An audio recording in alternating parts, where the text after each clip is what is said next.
dados a este acto de inauguración de este 20º Acto Internacional de Barcelona. Queridos amigos, es un placer darles la más cordial bienvenida a este Acto Internacional de Barcelona que, año tras año y sin interrupción, ha organizado nuestra Real Academia.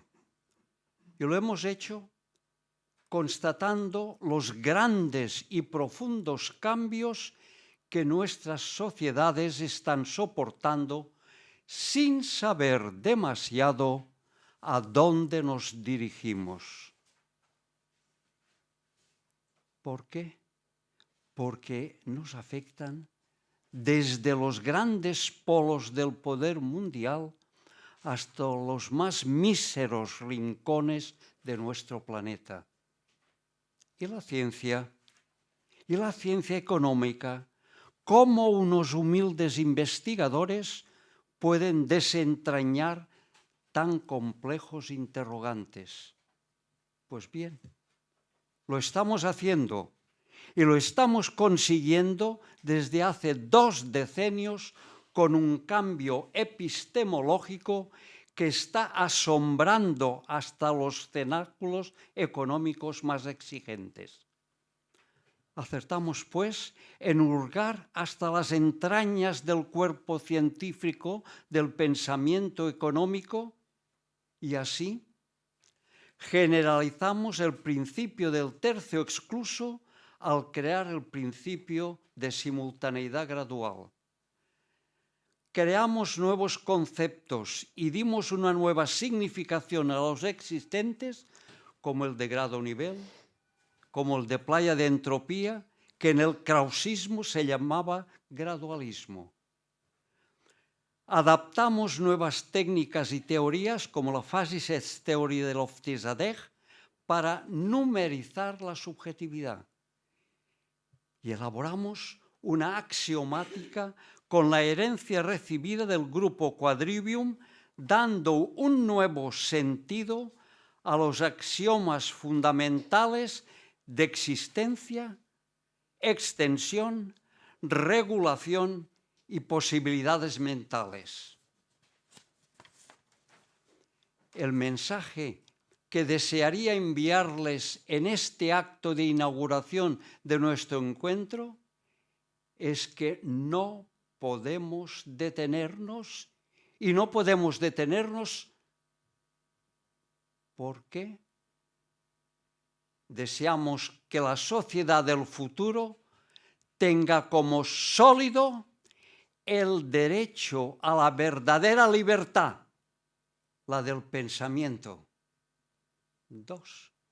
Aspiramos a que la batalla se libre por el humanismo a través de la educación. Humanismo a través de la educación, porque sin ella no existe la verdadera libertad, no existe la dignidad y no existe la igualdad en su más noble sentido. En la base de tanta cambiante complejidad se encuentran en proceso de cambio 2 problemas que piden una buena solución. La medida de la subjetividad y el tratamiento simultáneo de los razonamientos, objetividad, y de las sensaciones, subjetividad. La Escuela de Economía Humanista de Barcelona está haciendo suyos estos retos en términos humanistas en lugar de mecanicistas, creando o adaptando elementos formales con notable éxito. En este sentido, va dirigida la convocatoria de este 20º Acto Internacional de Barcelona, al que deseamos y auguramos los mejores resultados. Todos unidos lo conseguiremos. La historia nos espera. Gracias. Muchas gracias.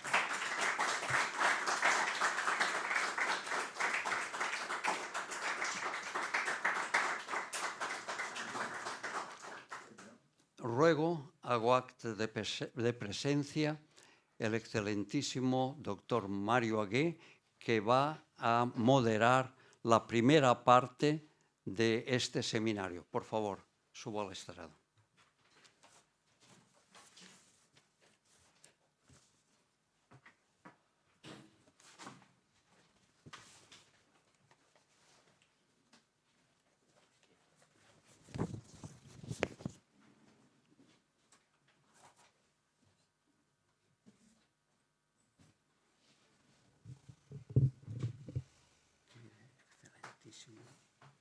Perfecto.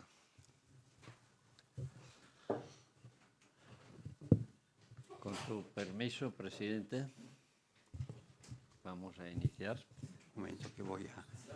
Así pues, vamos a proceder al inicio ya de las conferencias y, en primer lugar, citamos al excelentísimo doctor Mohamed Laichoubi.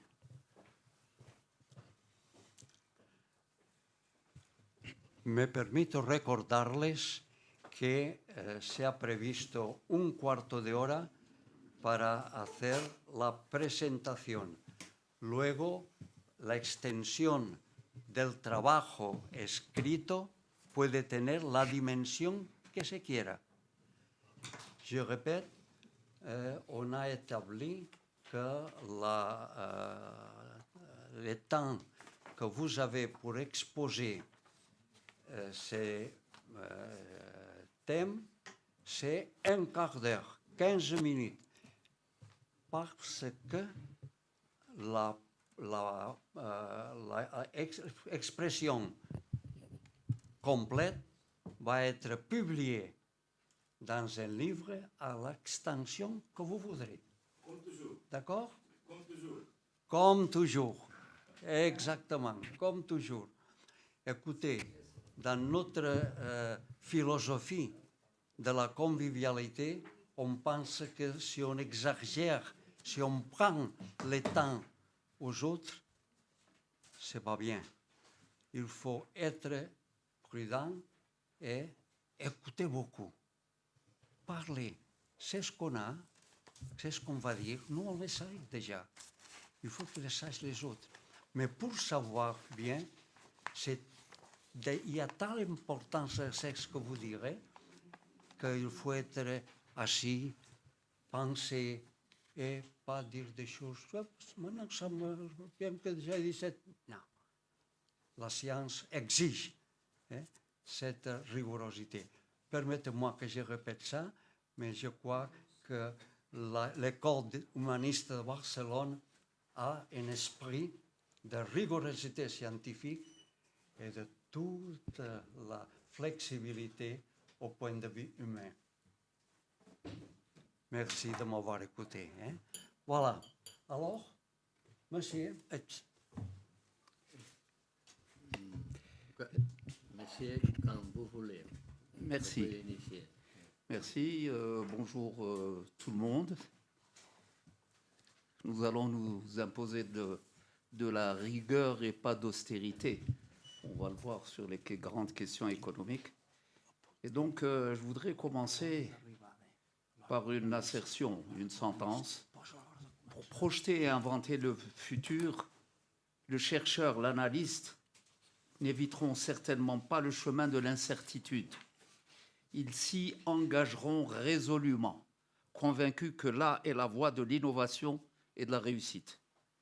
Le politique, lui, sera souvent dans une autre attitude intellectuelle, sinon éthique, sachant qu'au-delà du défi, il lui faudra opérer une brèche qui impose une remise en cause des logiques anciennes, fréquemment obsolètes certes, mais surtout bien ancrées et qu'il redoute d'affronter. Cette équation, loin d'être une simple spéculation, nous semble assez bien illustrer le débat actuel sur le futur de l'Europe. En effet, les postures affichées sur cette problématique par les cercles les plus influents restent très en deçà de l'ampleur du challenge et corroborent cette assertion. La sphère institutionnelle, notamment, procède par tâtonnement et aussi entre la prudence biaisée du rapport de l'ancien président de la Banque centrale européenne, Mario Draghi, je partage certes le I avec lui, mais pas les idées. Même si certains l'ont qualifié d'excessif sur le décrochage de compétitivité et les timides remises en cause de l'ancien vice-président de la Commission européenne, Josep Borrell, qui, malgré tout, faisant un premier pas dans la bonne direction, estime que pour relever les défis auxquels l'Union est confrontée, il faudra briser de nouveaux tabous. Le rapport Draghi de l'ancien vice-président de Goldman Sachs, le rapport Draghi de l'ancien président de Goldman Sachs, 1 an de travail, 400 pages, certes studieux, se voulait exhaustif et il a pourtant traîné beaucoup de louanges et de soutien. Mais en fait, à mon sens, il n'apporte rien de fondamentalement novateur et encore moins révolutionnaire, sinon qu'il dresse un diagnostic sévère sur les retards économiques et technologiques. Il préconise un saut qualitatif, 170 recommandations, mais surtout un investissement massif de 750 à 800 milliards d'euros, soit 4% du PIB, 2 fois le plan Marshall, pour accélérer l'innovation et trouver de nouveaux moteurs de croissance. Il propose également de faire baisser le prix de l'énergie en décarbonant l'économie et face aux défis géopolitiques, il propose de mener des politiques communes. La contribution critique, elle, de Josep Borrell, certes tenue par ses anciennes prérogatives, aborde la question clé de la fiscalité, mais seulement sous l'angle du financement budgétaire. Il suggère également une plus grande intégration dans les domaines de la politique étrangère et ose aborder la question de la modification des traités. Il met à mal, subrepticement, la sacro-sainte orthodoxie économique en considérant que l'Union a fait preuve de naïveté excessive en misant sur le libre-échange et l'ouverture aux marchandises et aux capitaux. Enfin, de tout cela, il y a lieu de souligner que le débat critique qui a accompagné ces initiatives est resté contenu et relativement limité. Pour les uns, le rapport focalise abusivement sur l'accélération de l'union de l'énergie au détriment de la protection de l'environnement, de même qu'il se concentre sur le décrochage industriel mais ignore les enjeux sociaux majeurs. Pour les autres, il manque de clarté, notamment sur les sources de financement qui permettent de faire face aux dépenses liées au programme proposé. Cependant, au-delà de ceci, force est de constater que manifestement, les visions suggérées par les protagonistes, initiateurs ou acteurs à la faveur du débat n'arrivent pas à se hisser à la hauteur des défis complexes auxquels est confronté le devenir de l'Europe. Plutôt que d'impulser une vision globale qui permette de serrer l'ensemble des problématiques et de définir les objectifs stratégiques à même de relever le challenge, ils ont procédé par des approches parcellaires, inévitablement restrictives et surtout générant des contradictions qui obèrent tout résultat probant. Dans cet ordre d'idées, parmi les axes importants, il peut être relevé la proposition Draghi sur la dynamique de compétitivité qui se chiffre, comme on l'a dit, entre 700 et 800 milliards, ou encore les mesures validées par la Commission européenne en mars 2025 visant à réarmer l'Europe en augmentant les dépenses militaires de 800 milliards d'euros à l'horizon 2030. Ces efforts financiers colossaux, sollicités quel que soit le débat sur leur opportunité, occultent manifestement la question de la soutenabilité des dettes publiques et rendent totalement erratique l'unique instrument de coordination des politiques économiques de l'Union européenne. Parmi les enjeux budgétaires, un relèvement de 3,5% du PIB pour les dépenses militaires, sans évoquer évidemment les 5%, puisqu'elles sont à l'horizon 2035, impliquerait une hausse du budget défense de 250 milliards par an pour l'Union européenne. Il est peut-être dans ce climat de chasse aux sommes colossales, il est éminemment opportun de rappeler que le ratio de la dette de la zone euro est de 88,2% du PIB en 2025. Il est de 151% pour la Grèce, de 138,3% pour l'Italie et de 115,8% pour la France. Pour cette dernière, les prévisions de la Commission la voient se rapprocher des 120% et dépasser allègrement le seuil des 130% avant 2030. La dynamique n'est donc pas à la résorption, mais plutôt à l'accélération. Je parle de la dette. Par conséquent, la charge de la dette peut rapidement déraper et devenir un poids insoutenable pour les budgets et réduire les marges de manœuvre des dépenses publiques, éducation, santé, etc. De quel dépend l'avenir de l'Europe? En effet, la nécessité de mesures d'austérité qui finiraient par s'imposer affectera immanquablement les services publics et les citoyens et créera un déséquilibre certainement pas uniquement budgétaire, mais menacera à l'évidence la stabilité de toute la zone euro. Ce qui fait dire à Pierre Jaillet, de façon sarcastique, sauf à se payer de mots, le passage à l'économie de guerre ne peut être un repas gratuit. Dans un article lui-même titré « L'Europe sans garde-fou ni boussole budgétaire ». Les mesures d'austérité évoquées interviennent dans un contexte tendu aussi d'inégalité sociale et où la concentration de richesses est mise à l'index. 0,001%. Donc je répète, 0,001% des plus riches citoyens de l'UE ont vu leur patrimoine augmenter de 237% de 1995 à 2021. Les ultra-riches payent non seulement moins d'impôts, mais mieux encore, au-delà d'un certain seuil de revenus, l'impôt leur devient dégressif. Les 499 milliardaires européens ne consacrent que 0,25% de leur fortune à l'impôt. Évidemment, c'est des informations de l'Observatoire européen de la fiscalité. Alors même que dans les 5 premières économies européennes, l'impôt sur le revenu se structure pour les citoyens entre 15 et 20,9%. Donc 0,25 à 20%, 21 pratiquement. Les 10% de ménages les plus riches de la zone euro détiennent une part disproportionnée de la richesse totale, soit 57,4%, alors que les 50%, évidemment les plus modestes, ne détiennent eux que 5%. 57 pour 10 et 5 pour 50.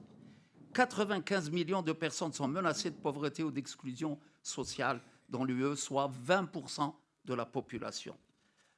Manifestement, les logiques de gouvernance ont muté. Le personnel politique également. Les profils des responsables issus du patronat des entreprises ou des banques s'imposent de façon plus importante.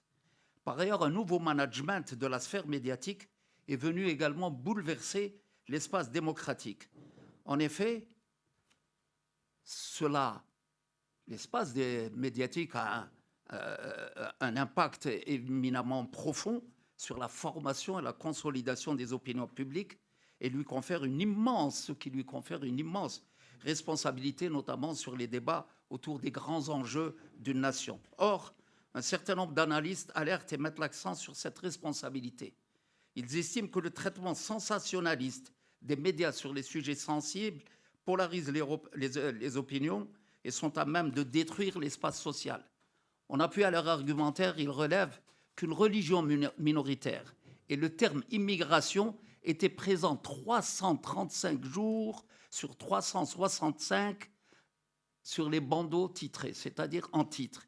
Ils considèrent que cette surexploitation médiatique, outre son côté discriminatoire, entretient les préjugés existants et radicalise les positions, transformant des individus modérés en partisans de positions les plus extrêmes. Les débats télévisés se transforment en arène de confrontation, au détriment du grand débat, au détriment de la concertation, calme, apaisée, pour le futur des nations. En France, pour ne citer que ce pays, 9 milliardaires détiennent plus de 90% des médias privés, eux-mêmes majoritaires sur la scène médiatique d'information politique. Ces mêmes analystes, que je cite, estiment qu'une presse libre, équilibrée et responsable est fondamentale à la survie d'une nation démocratique. Au vu de ces paramètres, le futur de l'Europe semble emprunter 2 voies parallèles qui ne se recoupent pas. D'un côté, les concepts maniés sont liés à la compétitivité, à la puissance militaire, à la performance, aux compétitions exacerbées, au prestige de l'enrichissement. De l'autre, les préoccupations se focalisent sur les inégalités fiscales, sur l'inflation, sur les impacts des politiques de surendettement, sur le chômage et le pouvoir d'achat. Entre ces deux voies, comment le pouvoir médiatique pourrait-il s'insérer? La projection d'une nation, des nations, composant l'Europe vers la réalisation de leur futur est inévitablement un parcours semé d'embûches qui nécessite que les opinions adhèrent au projet. C'est dans ce rôle que devraient s'inscrire les médias, celui de créer de la cohérence pour que des opinions divergentes émanant d'acteurs différents, élites économiques ou politiques, partenaires sociaux, puissent alimenter la cohésion sociale. Les modes de gouvernance, en fait, vous l'avez remarqué, relevés, sont mis sérieusement en échec. Ils ne créent plus les articulations nécessaires pour faire évoluer positivement l'espace européen et les espaces nationaux. Les rigidités conduisent inéluctablement à la cassure. Et lorsqu'un modèle dans son ensemble arrive à ses limites, à son asymptote, il faut avoir l'audace d'opérer des ruptures. Ceci d'autant que les impacts de la crise économique mondiale de 2008 et la dernière pandémie n'arrêtent pas de produire leurs effets. Les enseignements qu'ils ont délivrés ont manifestement été ignorés, déjà les enseignements de l'époque. Martin Wolf disait au moment de la crise, alerté, nous sommes à un moment décisif. Martin Wolf, éditorialiste du Financial Times, qui n'est pas désigné comme un révolutionnaire ou un subversif. Il dit, nous sommes à un moment décisif. Si nous émergeons de cette crise sans effondrement général, nous aurons le temps et l'occasion d'édifier un ordre mondial plus juste et plus stable. C'est cela, en fait, un des objectifs fondamentaux que devrait s'assigner le futur de l'Europe. Sur le terrain du réel, lui, les ruptures n'attendent pas. Elles s'installent d'elles-mêmes. Deux situations en apparence diamétralement opposées, mais en réalité identiques, révèlent cet état de fait. Dans un certain nombre de pays européens, les événements mettent en évidence de graves distorsions. En effet, par-delà la difficulté à se doter d'un gouvernement ou d'un budget, ce qui pourrait, pour certains pays, apparaître comme un jeu démocratique. Mais la dimension préoccupante réside dans le morcellement et la fragmentation du terrain politique, notamment partisan. De véritables camps retranchés se sont installés avec des protagonistes prêts à en découdre idéologiquement. Le modèle de partisanat peine à recouper des opinions elles-mêmes déroutées par les acteurs politiques ou d'ailleurs médiatiques, qu'ils confondent allègrement et délibérément dans leur contestation. La seconde situation que j'évoque, j'ai évoqué la situation des blocages budgétaires et de gouvernement dans un certain nombre de pays européens, Belgique, Italie, France. Le partisanat, sur sa deuxième situation, dans un autre continent, le partisanat, là, non plus, ne recoupe plus les opinions et la presse elle-même est en perte de crédibilité. Mais au-delà de ces constats, il est surtout fondamental de souligner, c'est que les deux situations mettent en évidence le fait que le modèle de développement initié par les deux guerres, au-delà des deux guerres, après les deux guerres mondiales, est gravement mis en échec.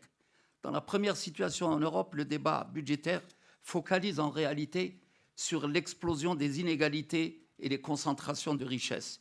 Dans le second cas, aux États-Unis, l'élection de Mamdani, maire de New York, est qualifiée à juste titre de véritable séisme politique par la majorité des analystes dont les répercussions n'arrêteront pas de produire leur effet sur l'avenir et sur tout le monde, sur l'Europe y compris. Il faut ainsi rappeler qu'il a battu par 2 fois son concurrent du même parti, en plus du candidat républicain. Et donc sur les décombres d'un parti démocrate porté lui-même par les sans-voix, par des jeunes en marge des espaces partisans, il s'est imposé à travers un programme en rupture totale avec les modèles ultralibéraux qui ont sévi ces dernières décennies.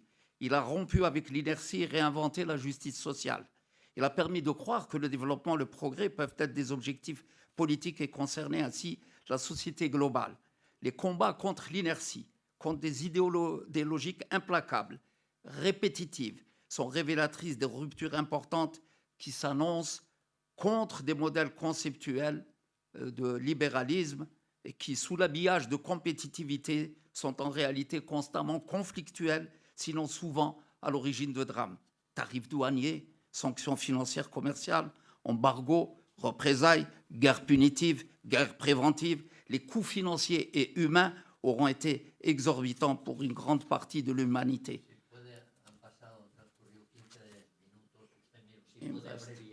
Oui. En effet, ce sont les guerres qui ont ensanglanté régulièrement le continent, caractérisées par des compétitions belliqueuses. Dominique Walton, directeur de laboratoire au CNRS français, en parlant du défi de recentrer le défi européen, il dit l'immense et superbe défi est de rapprocher plus de 350 millions d'Européens qui, là du progrès de la science et du peuple, essayent d'inaugurer une forme nouvelle de coopération politique et culturelle. Une coopération généralement conforme à un idéal que les hommes épuisés à la sortie de la barbarie de la Deuxième Guerre mondiale ont rêvé de bâtir. Le progrès est né de ces millions de morts et donc il demande à ce qu'on revienne fidèle au principe fondateur des pères de l'Europe. Cette réflexion, quoique légitime, n'en est pas moins troublante à bien des égards, en ce sens qu'elle interpelle sur l'antagonisme entre l'esprit du projet initial et les inclinaisons de certains actuellement. Et donc, évidemment qu'il est fondamental de s'intéresser à l'idée de Walton.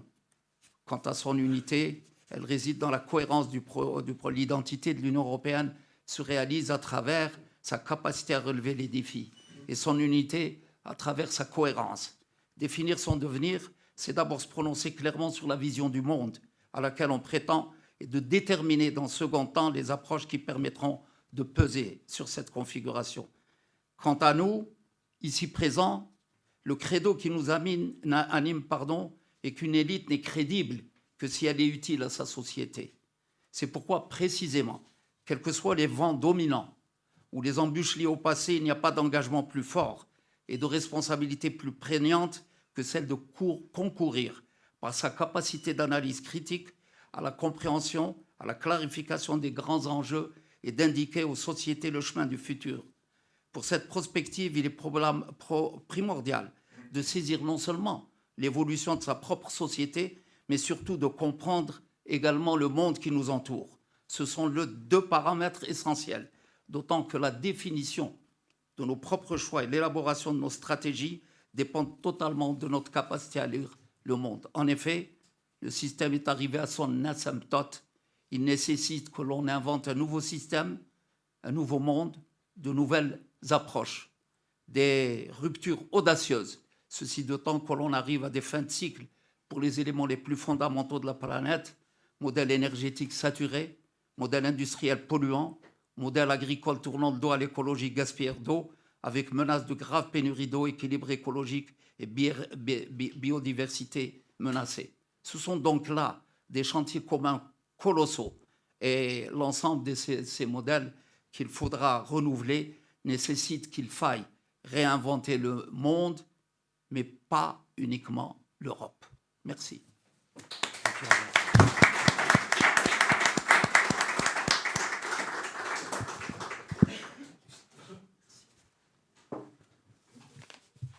Muchas gracias, doctor Leichubi. Seguidamente vamos a pasar al siguiente conferenciante.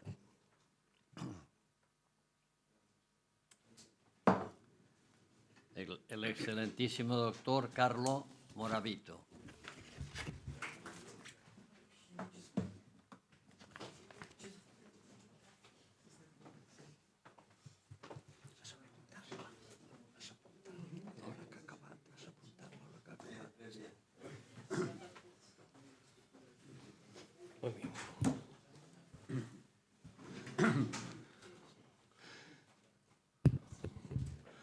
Excelentísimo Presidente, academicos, members of the Barcelona Economic Network, guests. I will discuss today a small project which is included in an Italian and an European project, certainly not a para un nuevo orden mundial, a small project, but we face along this project some aspects that appears now to be important because AI is now the artificial intelligence, which is one of the main pillars of the programs of the EU, is showing some complex aspects that may favor risks of social consequences. One of the highways adopted by you to look at the future development and also growth is through the transitions, the so-called energy and digital transitions, environmental transitions, and so on. This had already vast implications on the industrial and economic agenda. In particular, by fostering an ecosystem of companies and a renowned attention to continual education and to workforce. Therefore, it is growing the consideration that the designed transformational processes should also preserve our society from detrimental aspects which have now been highlighted.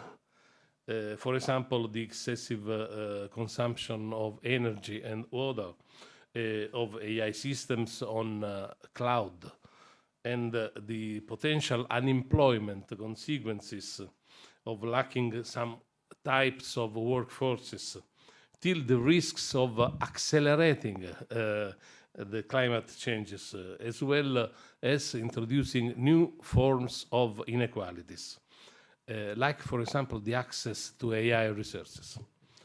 To preserve democracy and human rights in the present emergency of war scenario, it is mandatory to reflect and act on what now need to be modified, giving the lesson learned. Regarding the use of AI, the FAIR project is trying to find a compass along the different directions of research.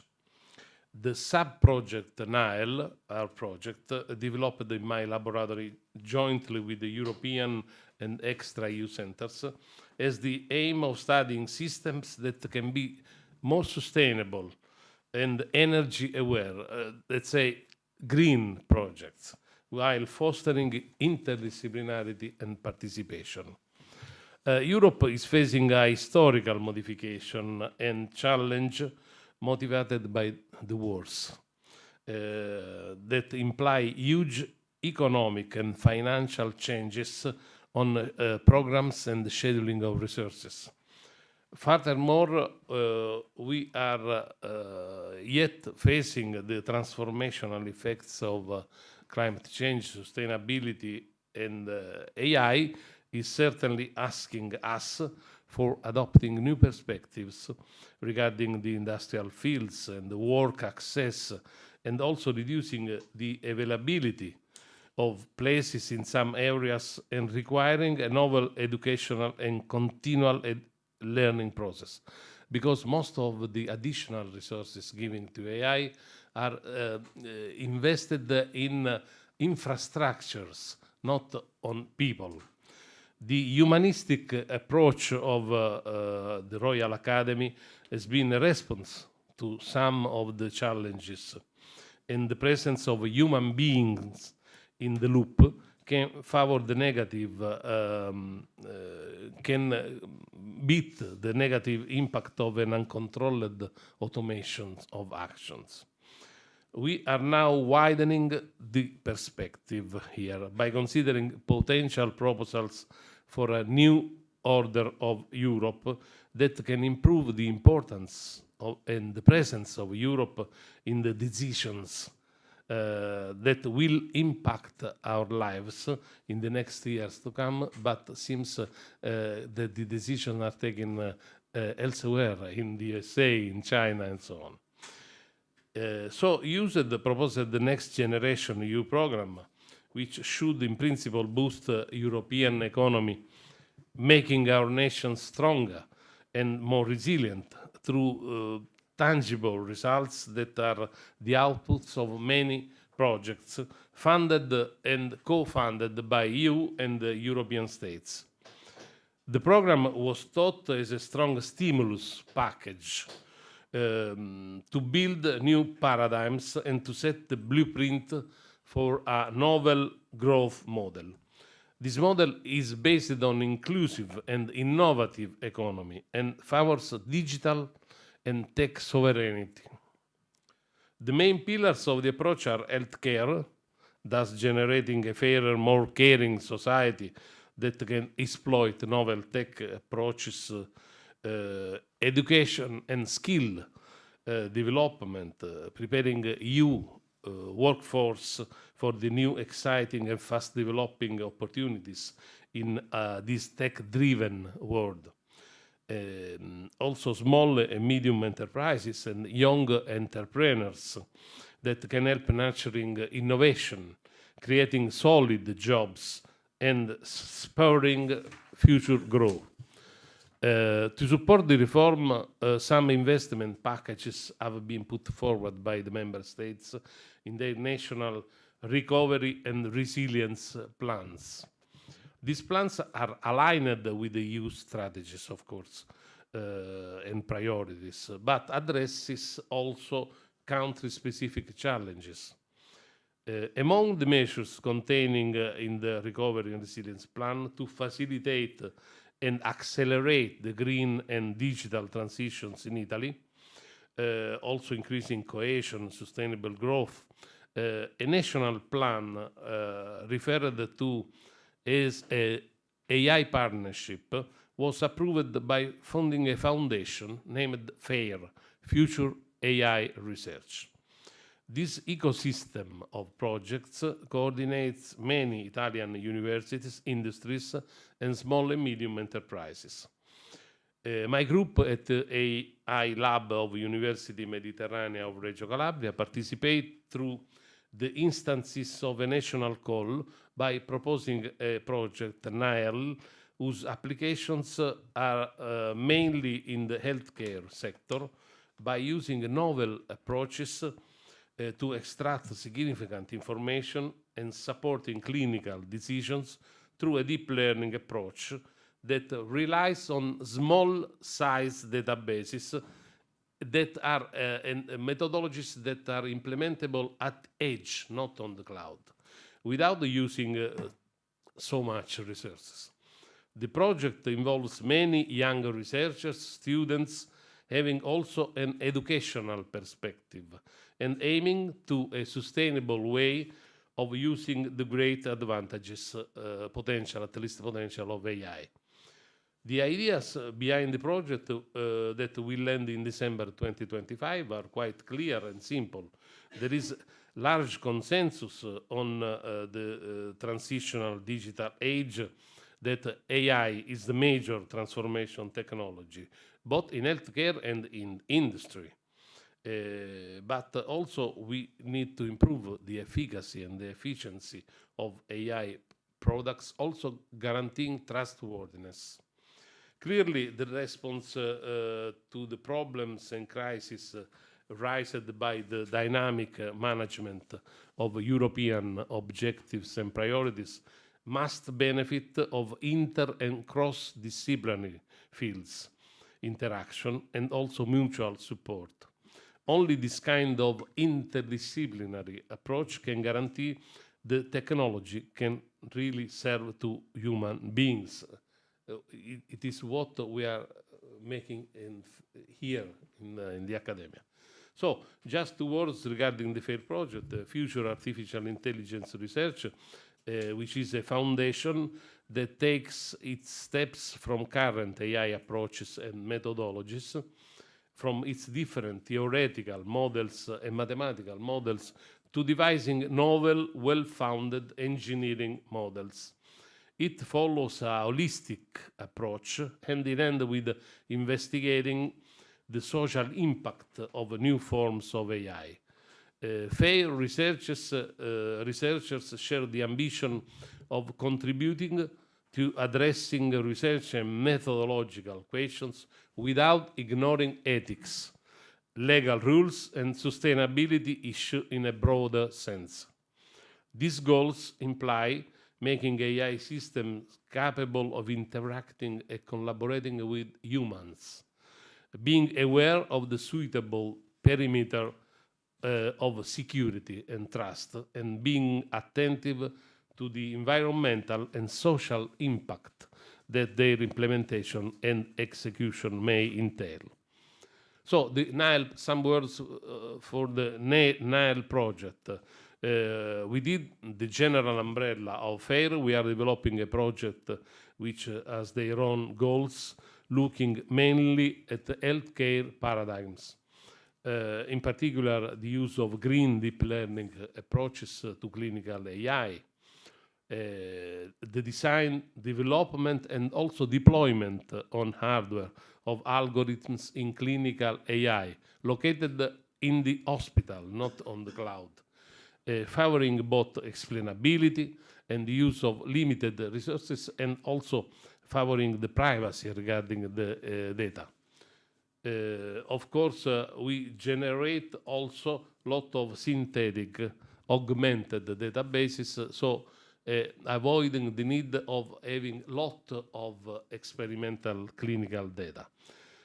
Incorporation of signal processing methodologies to make partially data-driven models, and explainability modules to reduce the impact of future deep learning models.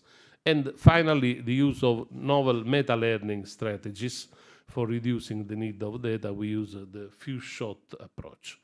In this sense, the project deals with another relevant aspect of modern AI, which is the possibility of explaining or interpreting in human understandable language the decision taken by the algorithm. For example, classifying, segmenting a scene, detecting some objects. This can improve the trustworthiness, of course, in such systems, humanizing their impact. This also respects the EU AI Act, which imply the need for specific regulations in a sort of stratified approach. In conclusion, the birth of a new Europe cannot be dominated by wars and weapons. We have to assume as a datum the present scenario and help developing a trajectory for peace that does not leave apart human beings due to their weaknesses in a high technological world. Collaborations among states and researchers are possible and can help relieve the detrimental impact of digital and energy transitions that call for a transformative scenario where part of the actors can stay out, thrown away. For example, workers in some obsolescent areas that need to be re-included in other areas by suitable continuous educational program. An interdisciplinary and holistic view, like the one proposed by this FAIR Foundation, is needed to assess the real benefits of AI adoption, considering the pursuit of sustainability in different dimensions, like social or ecological ones. The development of various projects, like our Nile, can achieve a goal of enhancing ecological performance in a novel cooperative way managed through a revised foundational AI. Thank you for this kind invitation. I'm very happy to be here with you.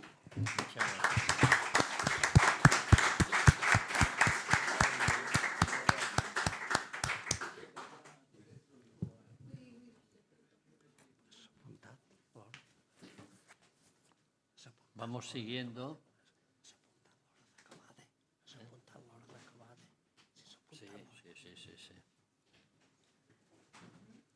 Seguimos pues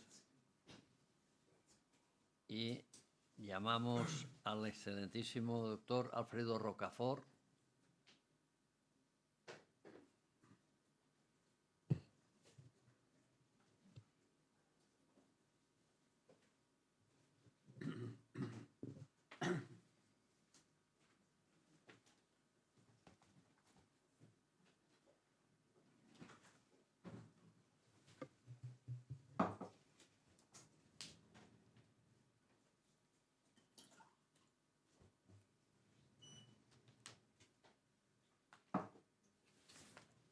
Excelentísimo señor presidente, excelentísimos e ilustrísimos académicos, señoras y señores. He titulado mi conferencia Hacia un liderazgo europeo del siglo XXI. Permítame comenzar evocando una idea sencilla, pero de una hondura inagotable. Europa no es una geografía, Europa es una conciencia, una forma de mirar el mundo, de pensar la razón y de situar al ser humano en el centro de toda construcción colectiva. Por eso, Europa no se mide por sus tratados ni por sus instituciones, sino por su vocación de universalidad y su capacidad de transformar la diversidad en una forma superior de convivencia. Su fuerza radica en haber hecho de la pluralidad un método, de la duda una herramienta y del diálogo una forma de poder.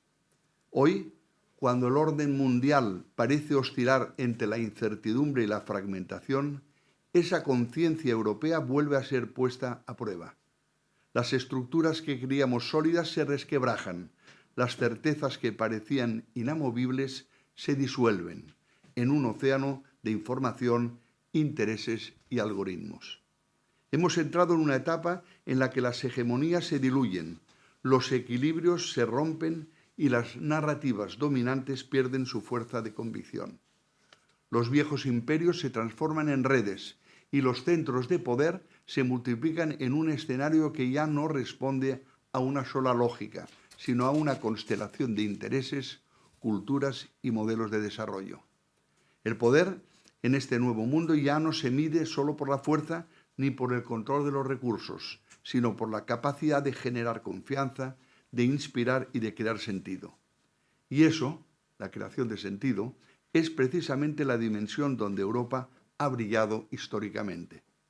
Mientras otros territorios han levantado imperios sobre la base de la conquista o la demografía, Europa edificó su influencia sobre la palabra, la idea, el conocimiento y la belleza. Su poder no emanaba de la extensión de sus dominios, sino de la profundidad de su pensamiento y de la universalidad de su cultura. Sin embargo, el mundo que conocimos, articulado en torno a una lógica unipolar, confiado en la expansión ilimitada del mercado y en la fe casi religiosa de la tecnología, se ha vuelto inestable. La historia se acelera y con ella se transforma la noción misma del progreso. Nuevos polos de poder emergen. China y la India reafirman su peso civilizatorio. África se proyecta como el continente del futuro. América Latina reclama una voz más libre en el concierto internacional. La globalización, que nació como promesa de cooperación, se ha convertido en un terreno de disputa, donde las alianzas se hacen y se deshacen al ritmo vertiginoso de los mercados y los datos. Hoy, la competencia no se libra solo por los territorios, sino por la hegemonía tecnológica, científica y cultural. El control de la información, la inteligencia artificial, la gestión de los datos y los recursos naturales configuran un nuevo tablero geoestratégico donde la humanidad se enfrenta una vez más a la pregunta esencial: ¿qué tipo de progreso queremos? ¿Un progreso que sirva a la dignidad humana o un progreso que la subordine a la eficiencia y al poder? Y en este escenario incierto, Europa debe decidir si desea ser protagonista o espectadora. Puede refugiarse en la nostalgia de su pasado o asumir el desafío de construir el futuro. Puede limitarse a reaccionar ante los acontecimientos o recuperar la audacia intelectual que la convirtió en referencia universal. Europa tiene ante sí una encrucijada histórica: elegir entre la comodidad de la supervivencia o la responsabilidad de volver al mundo una visión de sentido. Ser simplemente un mercado o ser una conciencia activa, un faro moral en la era de la confusión. Tiene ante sí la opción de limitarse a reaccionar ante los acontecimientos o bien asumir el papel que la historia parece haberle reservado, el de un poder transformador basado no en la fuerza, sino en la inteligencia, no en la imposición, sino en la inspiración. Europa no puede contentarse con ser un observador lúcido del mundo, debe ser una conciencia crítica. Y esa conciencia exige actuar con coherencia entre los valores proclamados y las decisiones adoptadas. No basta con recordar su legado, debe traducirlo en una praxis renovada, visible y eficaz. Durante siglos, el liderazgo global se concibió como dominio sobre los demás. Las potencias competían por territorios, recursos o supremacías ideológicas, y el poder se medía por la extensión del control o el alcance de las armas. Pero ese modelo se revela hoy obsoleto y estéril. El siglo XXI nos ha demostrado que la fuerza militar y la supremacía tecnológica ya no garantizan ni estabilidad ni legitimidad. La guerra, incluso cuando se disfraza de defensa o de progreso, destruye la confianza que sostiene las comunidades humanas. El poder auténtico, el que deja huella en la historia, es aquel que genera adhesión, no sometimiento, cooperación, no miedo. En su lugar emerge un nuevo tipo de poder, el poder de la coherencia, del conocimiento, de la ética aplicada a la razón. El poder que no se impone, sino que convoca. El poder que se legitima no por la fuerza de los ejércitos, sino por la solidez de las ideas y la credibilidad de los principios. Y es ahí donde Europa puede y debe ejercer su liderazgo, porque su mayor herencia no es material, sino moral. Europa ha demostrado una y otra vez que la inteligencia puede vencer a la fuerza, que la cooperación puede sustituir a la conquista y que el pensamiento crítico puede transformar los límites en horizontes. El proyecto europeo nació precisamente de esa intuición, la de transformar el poder en cooperación, el conflicto en diálogo, la competencia en complementariedad. No fue una mera creación jurídica ni un acuerdo económico, fue una apuesta moral. Europa comprendió, después de haberse desgarrado en dos guerras devastadoras, que su supervivencia dependía de una nueva forma de ejercer la autoridad. No desde la dominación, sino desde la interdependencia. El nacimiento de la Unión Europea no fue solo un acto de reconstrucción material, sino un gesto de madurez civilizatoria. Y ese gesto, que aún hoy inspira, debe ser renovado con la misma audacia con que fue concebido. Desde los albores del humanismo hasta la Ilustración, Europa fue laboratorio de ideas, cuna de revoluciones intelectuales y morales, espacio donde se forjaron las nociones de libertad, igualdad, justicia y razón. La Europa de los pensadores y de las academias entendió que la razón no es enemiga del sentimiento, ni la ciencia ajena a la moral. Comprendió que progresar es un acto de responsabilidad, no de soberbia. Por eso decimos que la herencia europea es, en su esencia, un proyecto moral. No solo construyó instituciones políticas, sino una idea de humanidad. Esa tradición humanista que situó a la persona en el centro del progreso constituye la fuente más profunda del liderazgo europeo. Y hoy, en un mundo dominado por la velocidad, la inteligencia artificial y la desinformación, ese legado no pertenece al pasado, es una brújula para el futuro. Frente a la tentación de delegar nuestras decisiones en algoritmos o de medir el valor de la vida por su utilidad económica, el pensamiento europeo nos recuerda que el progreso solo tiene sentido si amplía la libertad, si mejora la justicia y si preserva la dignidad humana. Desde esta perspectiva, merece ser destacada la aportación de la Escuela de Economía Humanista de Barcelona, inspirada por el pensamiento del profesor Jaime Gilaluja, y desarrollada en el seno de nuestra Real Academia de Ciencias Económicas y Financieras. Su mensaje, en estos tiempos de turbulencia global, es tan claro como urgente. La economía no puede ser un fin en sí misma, debe ser un instrumento al servicio de la persona. La ciencia no puede desentenderse de la ética, ni la tecnología de la responsabilidad. Solo así se construye un progreso sostenible y justo, donde el cálculo no sustituye a la conciencia ni la eficiencia desplace al bien común. Ese pensamiento humanista aplicado al análisis de la complejidad y la incertidumbre ofrece un marco intelectual idóneo para repensar el futuro europeo. Una economía con alma, una política con conciencia y una ciencia con sentido.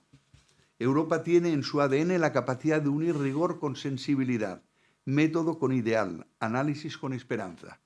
Y es justamente en esa fusión donde reside su poder transformador, el que puede devolverle al mundo una dirección, un propósito y una voz moral.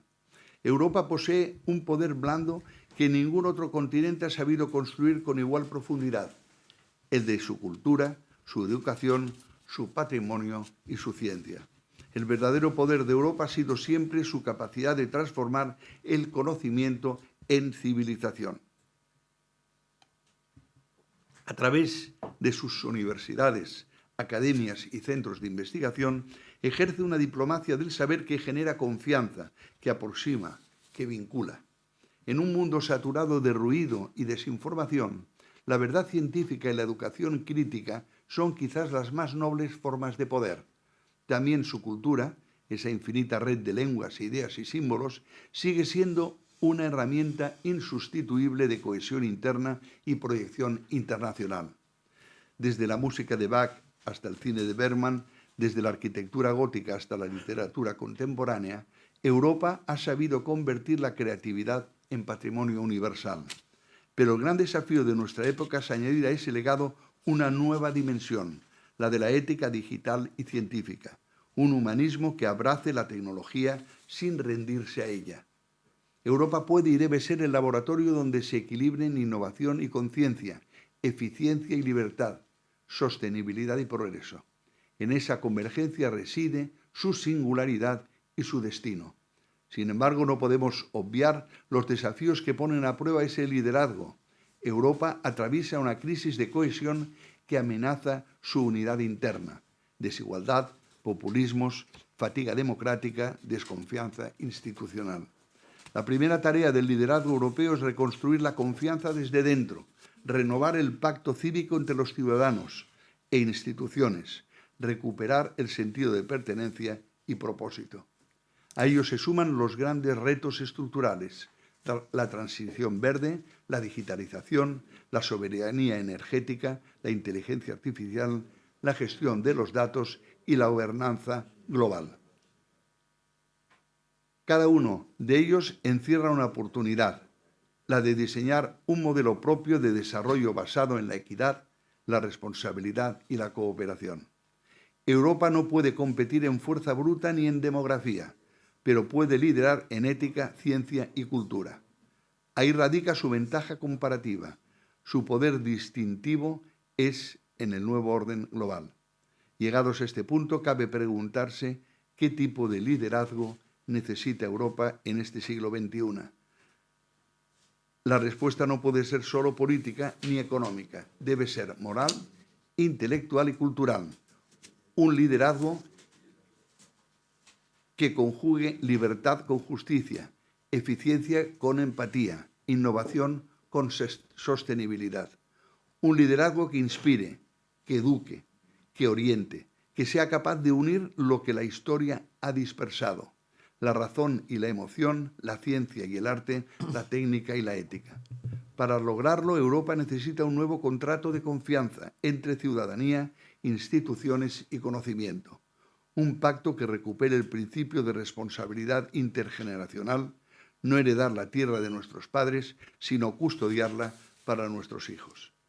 Porque el poder transformador de Europa no se medirá por su PIB, sino por su capacidad para ofrecer un horizonte de dignidad, de libertad y de sentido al mundo. Europa no es una potencia en decadencia, es una conciencia en expansión. Su misión no es dominar, sino iluminar. Su fuerza no reside en el número, sino en la idea. Su poder no se ejerce con armas, sino con cultura, con ciencia, con humanidad. Si Europa consigue articular esa visión, un liderazgo basado en los valores, el conocimiento y la dignidad humana, entonces no solo superará las crisis de nuestro tiempo, sino que volverá a ser lo que siempre fue, en los momentos decisivos de la historia, un faro de civilización para el mundo. Muchas gracias.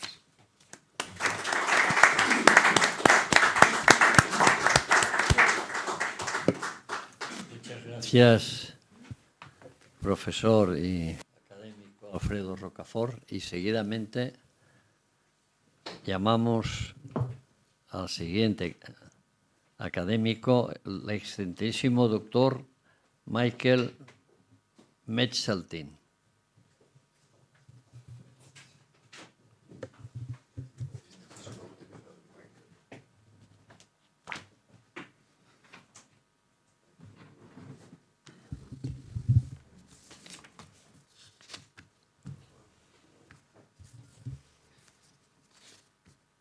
¿Puedo? Cuando quiera. ¿Se me oye? Sí.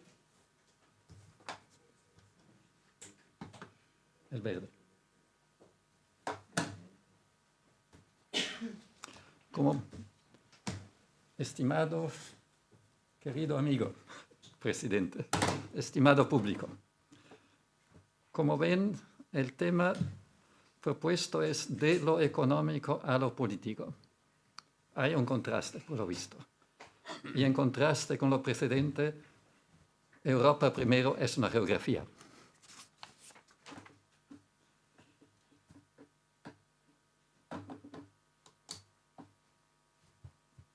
Geográficamente, Europa es la parte más occidental del continente eurasiático. Es una realidad que no se puede modificar. Hacia el norte, el oeste, el sur, está delimitada por las masas marítimas del océano glacial, Ártico, el Atlántico, el Mediterráneo. Hacia el este no hay fronteras claras, naturales. Considerando la larga continuidad territorial de Europa hacia Asia, sin grandes barreras, y la riqueza de producciones naturales y manufacturadas, en toda esta región, el aislamiento de Europa hacia el este es un sinsentido geoeconómico. Es un punto.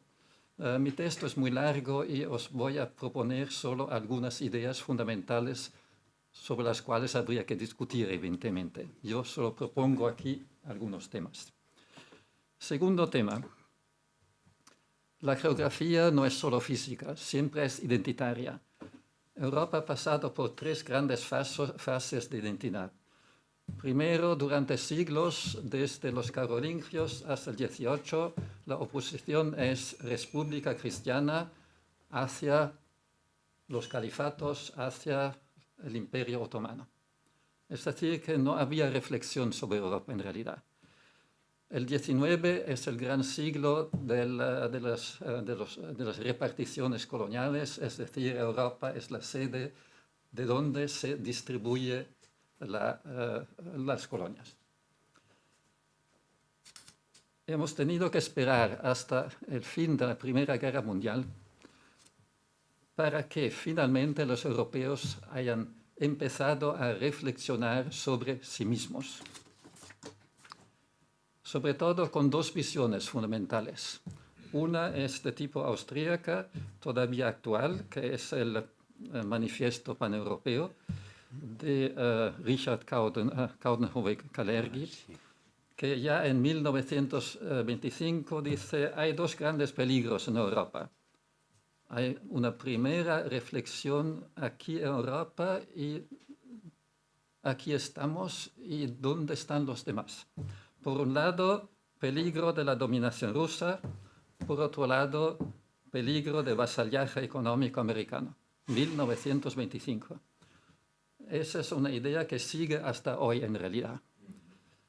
La otra idea que sigue hasta hoy surge en Alemania que es la idea del Großraumwirtschaft o Großwirtschaftsraum, es decir, la economía de gran escala.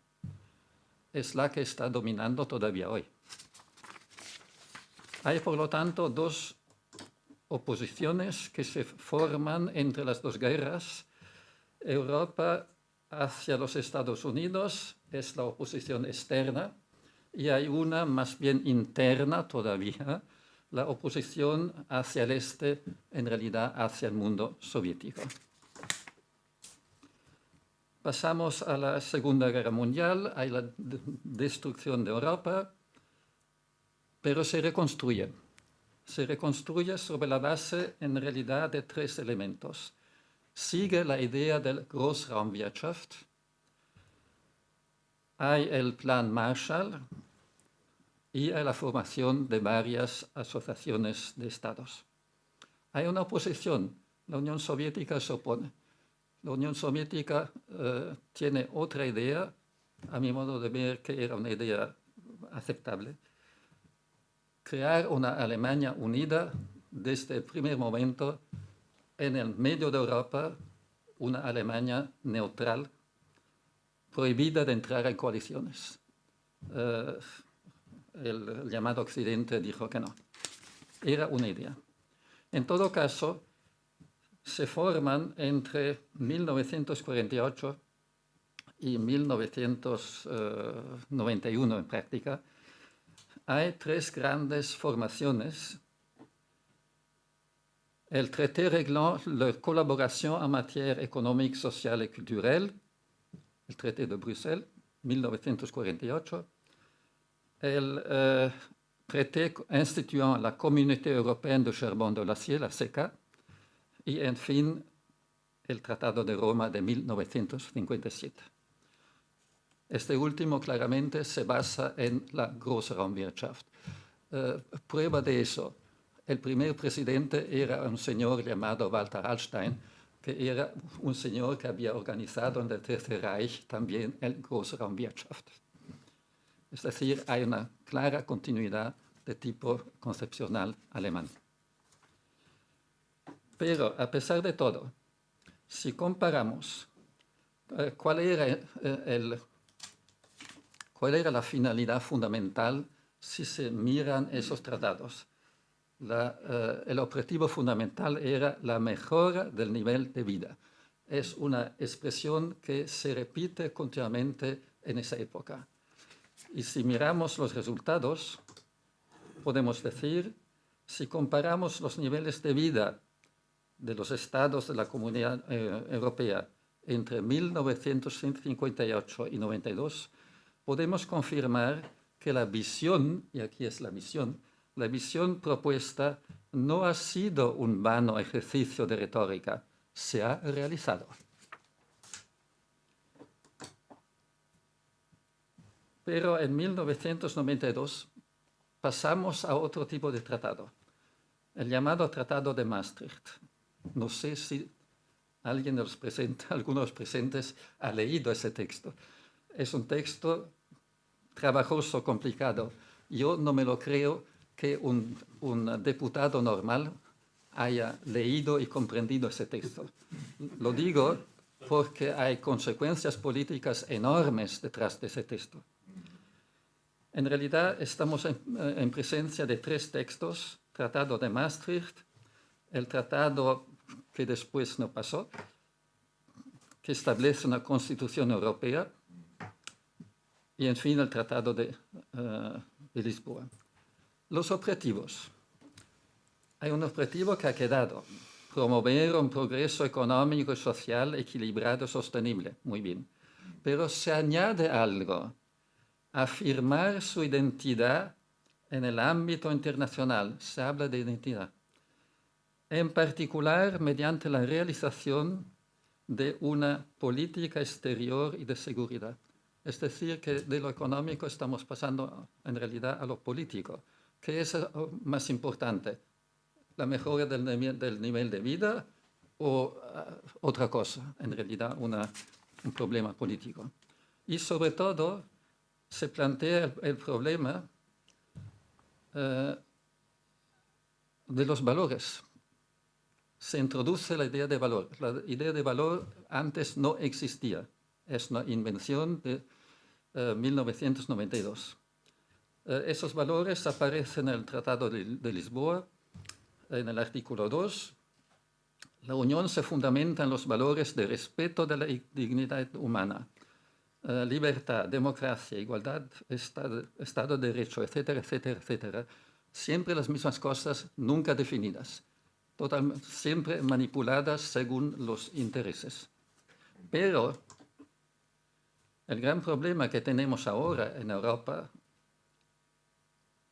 en una Europa no bien definida, ¿es la Unión o es Europa? Yo como suizo digo, yo no estoy en la Unión Europea, pero estoy en Europa. Como austríaco, estoy en la Unión Europea y estoy en Europa. Sobre todo, esos valores son claramente occidentales y sabemos que actualmente son uno de los instrumentos para las oficialmente medidas coercitivas, semánticamente, pero se llaman sanciones contrarias a todo derecho internacional.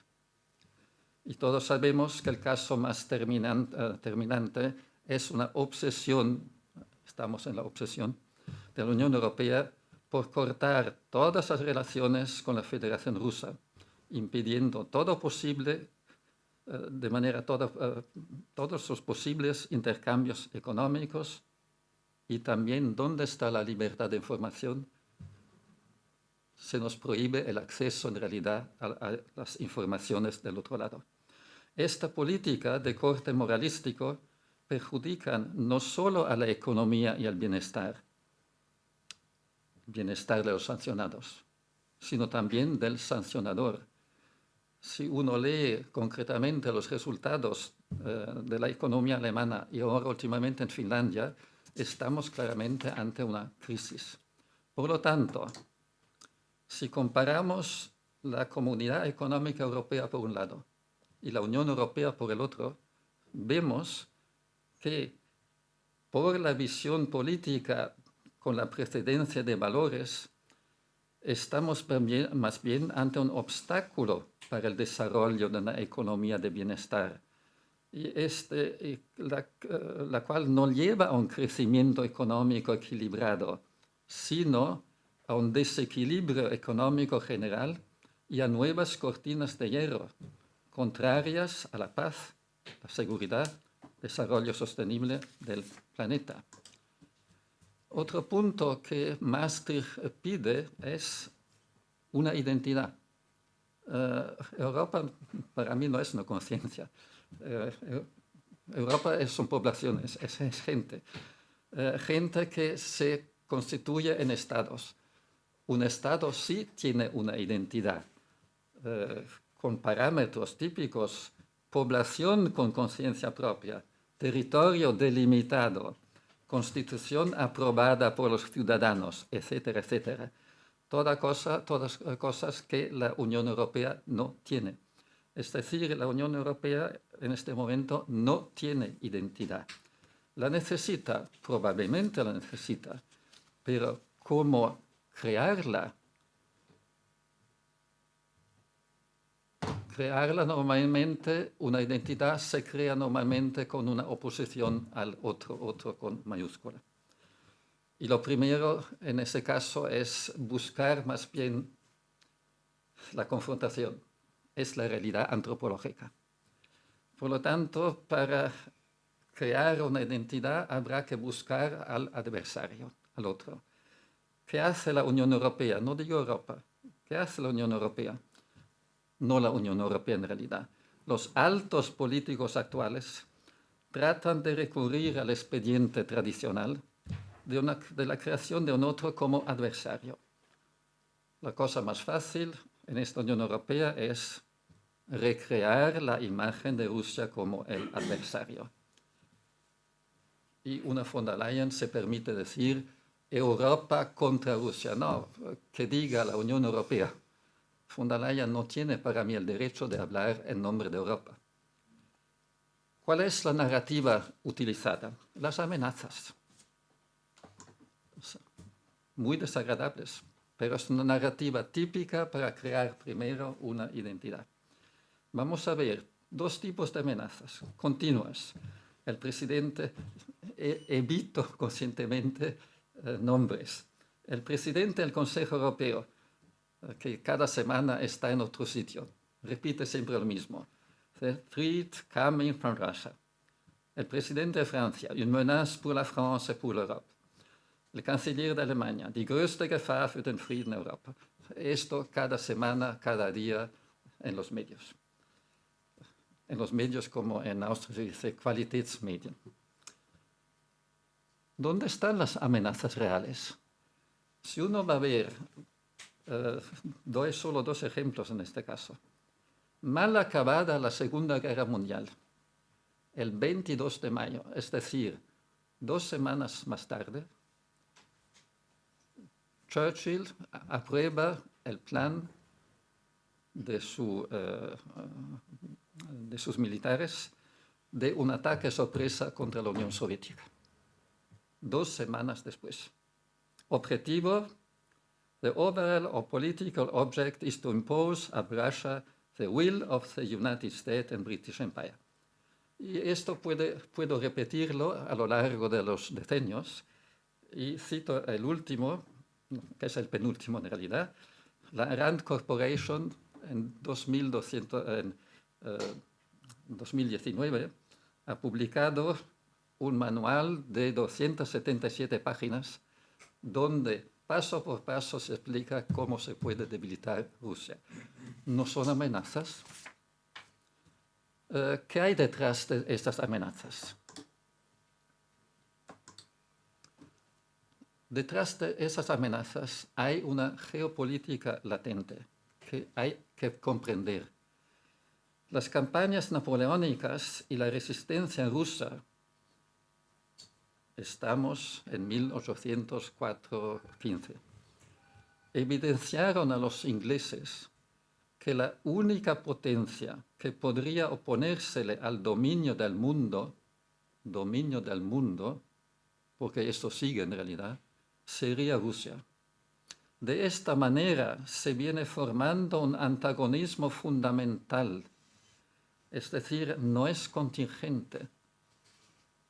Está presente por lo menos desde 3 siglos ahora, entre el mundo insular anglosajón por un lado y el mundo terrestre ruso, y la suposición anglosajónica que para dominar el mundo, además de dominar los mares, hay que dominar el corazón eurasiático. Este antagonismo es de longue durée, y desde esa perspectiva, el Great Game del siglo XIX, la guerra de Crimea, 1853-56, la guerra ruso-japonesa, nuestra guerra fría, las guerras yugoslavas, la extensión de la OTAN, la llamada guerra de Ucrania actual, no son sino epifenómenos de este duradero y problemático antagonismo. Entonces, ¿con quién cooperar esta Europa que hay que delimitar? Gran Bretaña y Reino Unido y Estados Unidos de América constituyen claramente una talasocracia poderosa cuyo interés principal es mantener su dominancia mundial, la voluntad de poder en realidad. Sus acciones pueden parecer al servicio de nuestro pequeño cabo del continente asiático, Paul Valéry, que es la Europa continental, pero en realidad siempre están al servicio de su dominación egoísta.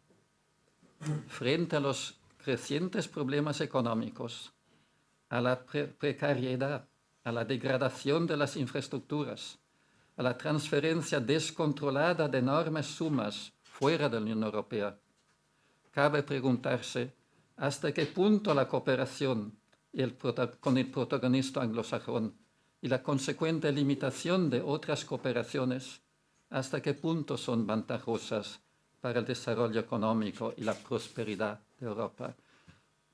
Soluciones. Si Europa quiere sostenerse como tal, con conciencia o sin conciencia, entre las dos potencias antagónicas, porque están allí, necesita una identidad consistente, sí, pero esta no se puede formar de manera puramente jurídica, administrativa, con un territorio ilimitado. No es posible esto, y con valores generales. Esto tampoco funciona.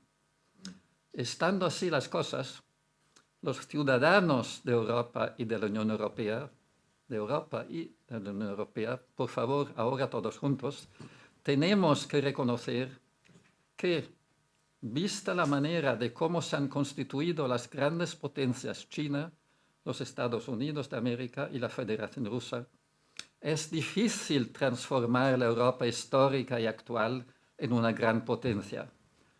Pero sí es posible transformarla en un Estado federal, como la Confederación Suiza, económicamente sólido, con una defensa propia independiente y neutral, sin veleidades políticas, faltas de realismo. Por lo tanto, un Estado lo bastante serio como para servir de mediador entre las grandes y pequeñas potencias. Esta Confederación Europea, que no Estados Unidos de Europa, con su continuo ejercicio de equilibrios y su neutralidad armada, podría llegar a ser un modelo de verdadera prosperidad democrática a gran escala. Muchas gracias.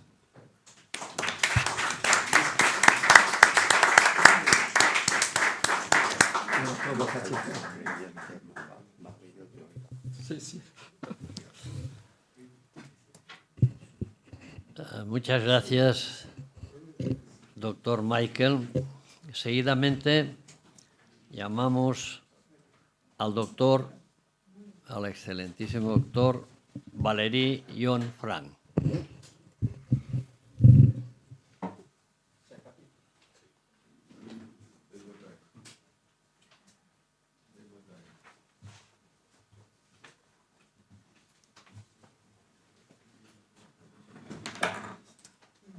Monsieur le Président, chers amis, mon intervention s'appelle « Reconstruction de la paix pour une autre demi-siècle sans guerre en Europe ». L'idée, ce n'est pas tout à fait nouveau pour cette rencontre. Il a été inspiré d'une autre rencontre de Bucarest d'il y a un mois et demi, quand nous avons pensé l'Europe, le séminaire interacadémique Penser l'Europe, le 22e édition, ayant comme thème Soft et Hard Power in Europe. Mais vous êtes témoin ici. Voilà, premier rang, et notre président aussi. Nous avons ajouté à soft et hard les smart, les trois, soft, hard et smart. Mais personne n'a prononcé le mot paix. Parce que pour avoir de la paix, on a besoin de soft, de hard et de smart. Nous abordons le texte pour aujourd'hui de point de vue, dans cette perspective, nous attirons maintenant l'attention sur des considérations géoéconomiques, mais aussi sur les projets d'avenir de l'Union européenne, c'est-à-dire notre thème d'aujourd'hui. Aujourd'hui, sous la pression des confrontations géopolitiques et géostratégiques en proximité immédiate de l'Europe, nous sommes tentés d'en envisager la paix qu'à travers de la prisme de la guerre. Mais attention, une telle perspective ne peut nous offrir qu'une compréhension limitée de la réalité européenne, conséquent que des solutions ponctuelles, en tant que nous scientifiques, nous disposons à la fois, et vous avez raison, monsieur l'ambassadeur, à la fois des outils et surtout de l'obligation morale d'envisager la reconstruction de la paix européenne dans la multilatéralité polyvalence ou du concept paix sociale, paix politique, paix économique, culturelle, intertechnique, et enfin, et surtout, absence de la guerre. Malheureusement, et malgré l'agenda stratégique de l'Union européenne pour la période 2024-2029, le discours européen semble se concentrer ces derniers temps presque exclusivement sur la dimension stratégique de la paix, l'objectif de paix par la force étant édifiant en ce sens. Les théories telles que les relatives à la construction de la paix ou à la paix démocratique semblent aujourd'hui obliger. L'effort se concentre uniquement sur la réponse à la force par la force. La force par la force. La question presque obsessive depuis un certain temps que nous nous posons, c'est de savoir si effectivement toutes les voies alternatives de la reconstruction de la paix ont été épuisées. Je ne crois non. Jusqu'à présent, la solution de la force étant la seule restante. Car l'armement, même s'il signifie pas seulement agression, reste une forme de menace par la force, comme nous tous, une partie de nous tous, nous savons bien les décennies de guerre froide et des courses aux armements dont nous avons été témoins. La vision libérale de la politique internationale, fortement promue à la fin de la Première Guerre mondiale par Woodrow Wilson et partagée par toutes les constellations des scientifiques, répond sur l'idée fondamentale que les principaux acteurs sur la scène internationale ne doivent pas être les États, mais les institutions et organisations qui sont ayant une vocation à la paix ou la sécurité. Ce que nous observons aujourd'hui est précisément l'opposé de la vision libérale, une présence pâle de ces institutions et d'organisations dans la promotion du dialogue pour le rétablissement de la paix ou, plus inquiétante encore, si l'on se réfère à l'Union européenne, la promotion de la paix par la force. Nous ne voudrions pas être perçus comme des ennemis du projet d'armement de l'Europe, qui répondent en définitive à une nécessité générée par le contexte géopolitique contemporain. Mais nous souhaitons souligner la nécessité de ne pas abandonner, mais d'amplifier les efforts de la reconstruction et maintien de la paix par des moyens pacifiques et diplomatiques, par la coopération internationale en augmentant les interdépendances économiques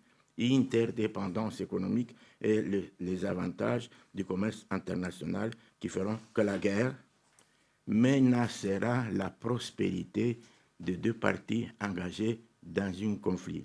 Il s'agit, à notre avis, d'une vision véritablement humaine des moyens de restaurer la paix sur le continent européen, une vision centrée sur les citoyens, les peuples d'Europe et nous sur l'argent et les ambitions de quelques dirigeants ou dirigeantes temporaires.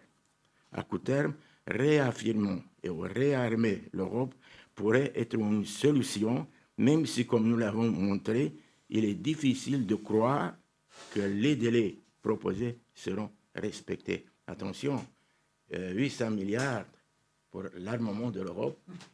À quoi bon? Qu'est-ce qu'on fait avec 1 milliard? Production des tanks, des canaux, des chariots. Et qu'est-ce qu'on fait avec? les mettre dans un dépôt. Non, il faut les utiliser parce qu'ils sont consommables. Où nous pouvons les consommer? Attention, dans une guerre, je m'en fous, je n'ai pas besoin. Cependant, à moyen et à long terme, la solution pour reconstruire la paix est parfaitement résumée par Dora Meredith, qui a proposé 3 missions que l'Union européenne devrait assumer dans la période à venir. Première, parvenir à une prospérité partagée. Deuxième, construire un système de sécurité partagé. Relever les défis mondiaux au bénéfice des citoyens européens du monde entier. Le concept central promu par l'École d'économie humaniste de Barcelone devient ou devrait devenir l'épicentre des politiques européennes, tant dans les domaines économiques et sociaux que des domaines sécuritaires. Progressivement, l'économie de marché, totalement, parenthèse, libre, montre ses limites face aux nouveaux défis auxquels l'humanité est confrontée aujourd'hui. Déplacer l'accent du capital vers le citoyen, c'est-à-dire l'économie, le profit à tout prix versus le bien-être partagé, nous oblige à discuter et à penser quelles sont les vertus de l'économie aujourd'hui et demain, et après-demain. Donc, cette réalité désormais incontournable nous oblige à reconsidérer le rôle de l'État dans l'économie et dans les social. Parce que si, à la fin du siècle dernier, l'intervention de l'État, et si le Premier ministre peut mettre témoignage, l'intervention de l'État dans l'économie, il était considéré comme inacceptable. Après la crise de 2008, l'État est devenu agent économique, quasiment économique. Mais il ne faut pas oublier que ce pouvoir immense dont disposent les États ou les unions d'États, Michael, ou les unions, représente également une immense menace lorsqu'il est utilisé de manière irrationnelle ou malveillante. La richesse et la beauté du monde de nature matérielle sont le résultat de l'évaluation de l'esprit dans la foi. L'esprit dans la foi. Quelques conclusions intéressantes, nous extrêmement simples, qui provoquent peut-être même des sourires à ceux qui, vivant avec elle, l'ont déjà classé, oublié classé, et les classant encore comme routine. La richesse et le bonheur, du point de vue économique, doivent être moraux et accessibles. Le prix économique doit être moral et à la fois par une large accessibilité et une efficience des coûts. Deuxièmement, le progrès économique exige la connaissance, la force de pensée impondérable étant comme une rencontre commune et un instrument de travail sur la matériel matériel. Et, attention, le progrès économique a besoin de créativité permanente. Et cette approche est dominée par la moralité de la voie vers la perfection. Et la richesse et le bonheur, du point de vue économique, dépendent uniquement de l'homme, le seul créateur des valeurs. Et nous croyons cependant que le travail humain est une catégorie philosophique complexe puisqu'elle rejoint quelque chose d'étonnant. Le travail, dans le sens économique, est seulement une partie de la mise en œuvre de la pensée humaine, elle-même beaucoup plus large que les mots profanent la notion de communication. La solution pour éviter des évolutions catastrophiques, les cas les plus célèbres de l'histoire, dictateurs, autoritaires, hitlérisme, communisme, etc., est à notre avis unique. Le rétablissement du rôle des fonctions de l'État, mais ainsi que de l'ordre international en général, fondé sur le principe humaniste promu par l'école humaniste de Barcelone et à ses côtés par de plus en plus des courants de pensée. En conclusion, on pourrait dire que l'Europe ne manque pas de projets. L'Europe a beaucoup de projets, mais ce qui semble manquer, c'est leur homogénéité des projets, leur unité autour d'un concept intégrateur, le bien-être partagé, uniquement et unanimement accepté par tous les États membres, et même par l'ensemble de la communauté internationale, artisans d'un paix, en définitive, le bien-être partagé. Parce que je suis professeur de marketing. Dans le marketing, le prix, qu'est-ce que représente le prix? L'intensité de la besoin. Celui-là, il est capable de payer n'importe combien pour baiser Hélène. Je n'ai pas besoin d'Hélène, mais Hélène est la même. Elle reste la même.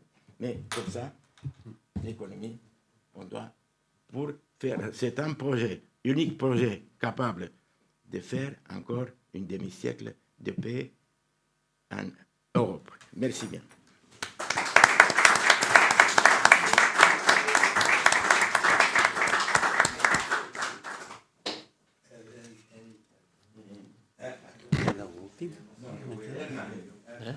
Queda una abans del coffee break.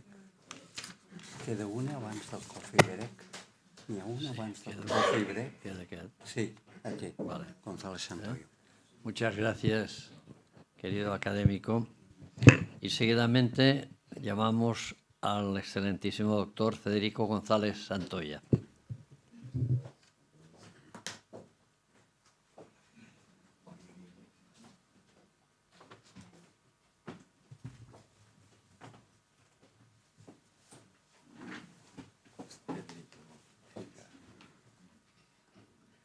Pues después de lo que han dicho, yo ya no sé qué voy a decir. Yo creo que ya lo han dicho todo. A ver, el evento es un nuevo proyecto europeo para un nuevo orden mundial. El trabajo que presentamos nosotros no tiene ese alcance, pero les voy a decir cómo desde nuestra perspectiva lo pudiéramos ubicar. Este trabajo se llama el reemplazo de activo fijo en la incertidumbre como una estrategia de desarrollo de la empresa. Después trataremos de cuadrarlo ahí. El mismo ha sido escrito por la doctora Ana María Gil Lafuente, la doctora Beatriz Flores Romero, y bueno, pues yo ahí llegué de agregado cultural, ¿verdad? Pero pues me tocó pasar acá arriba. A ver, miren, para tratar de... Al final voy a incidir en lo que es el trabajo, para tratar de hacerlo, pues cuadrar con lo que han estado diciendo de un nuevo proyecto europeo para un nuevo orden mundial. Creo que todas las contribuciones son extremadamente interesantes, pero realmente para nosotros esto como que fue, el contexto es muy, muy gigantesco, ¿no? Y hacer una propuesta que en determinado momento diera su nuevo proyecto, una nueva metodología, pues es complejo porque está compuesta la Unión Europea o Europa misma por, diría yo, por muchos estados, ¿no? Entonces la parte de la política pública y la parte de la legislación es muy compleja. Pero yo creo que hay una cuestión donde sí se coincide, que estaría muy asociada a un término de lo que pudiéramos llamarle desarrollo. Y ese desarrollo pues está como que muy basado en lo que cualquier nación, cualquier unidad de área geográfica donde hay diferentes estados, pues busca, que es que sus pobladores tengan seguridad, que tengan desarrollo económico, que tengan seguridad social, etcétera, etcétera, ¿no? O sea, que vivan bien y que estén muy bien.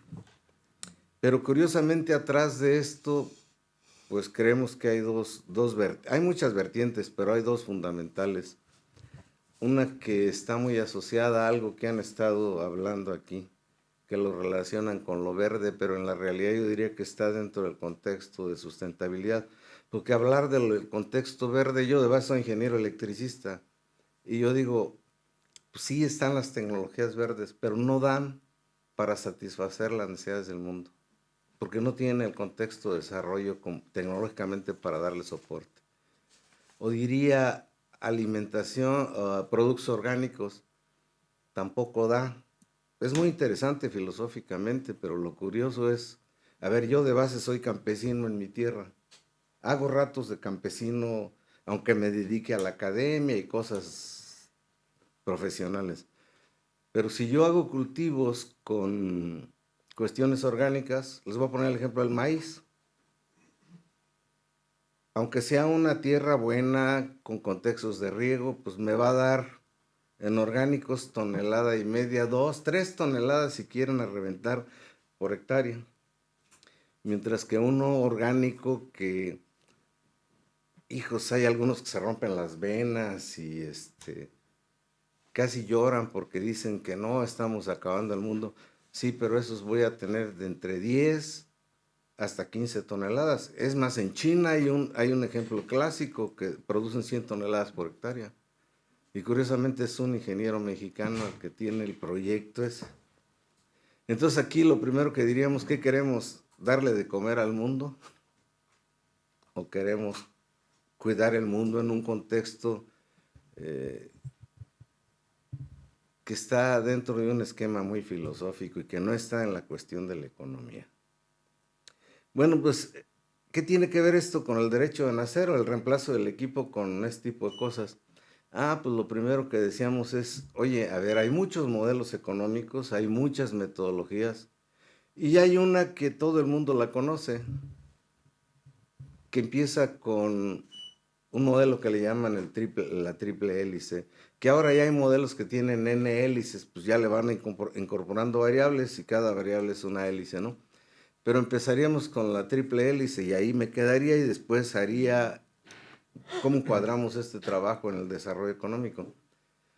Esa triple hélice, lo primero que diría, pues yo veo las economías más potentes del mundo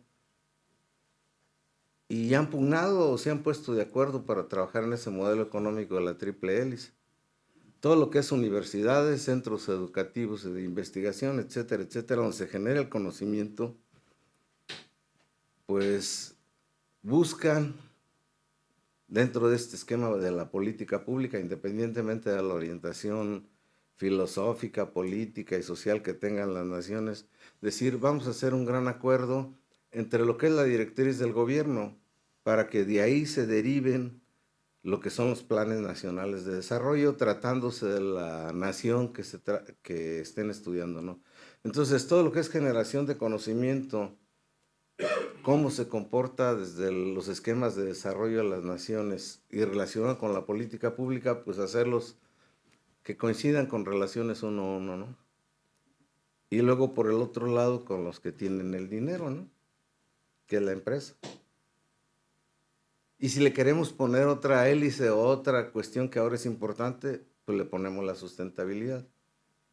Y la sustentabilidad como una estrategia de hacer mucha política ahí para hacer coincidir de mejor manera y más rápidamente todo lo que es generación de conocimiento, gobierno y generación de políticas públicas, empresa, y por el otro lado el cuidado del medio ambiente y la cuestión de generación de política para orientar las cosas, ¿no? Y bueno, ya después de ahí nos llevaría a decir, pues hay recursos, ¿y cómo se explotan los recursos? Pues a final de cuentas hay empresas. En cualquier economía la base o un esquema fuerte es la empresa, que puede hacer comercio micro, pequeña, mediana o grande, ¿no? Con tecnologías pues obsoletas, intermedia o de punta, como ustedes quieran ver, y van haciendo combinaciones de esa naturaleza. Y una cuestión que las mueve adentro, pues son los procesos. ¿Y cómo activo los procesos? Pues son la maquinaria y el equipo. Y entonces dijimos, bueno, la maquinaria y el equipo es algo que no todas las organizaciones en todas las latitudes del mundo le ponen mucha atención.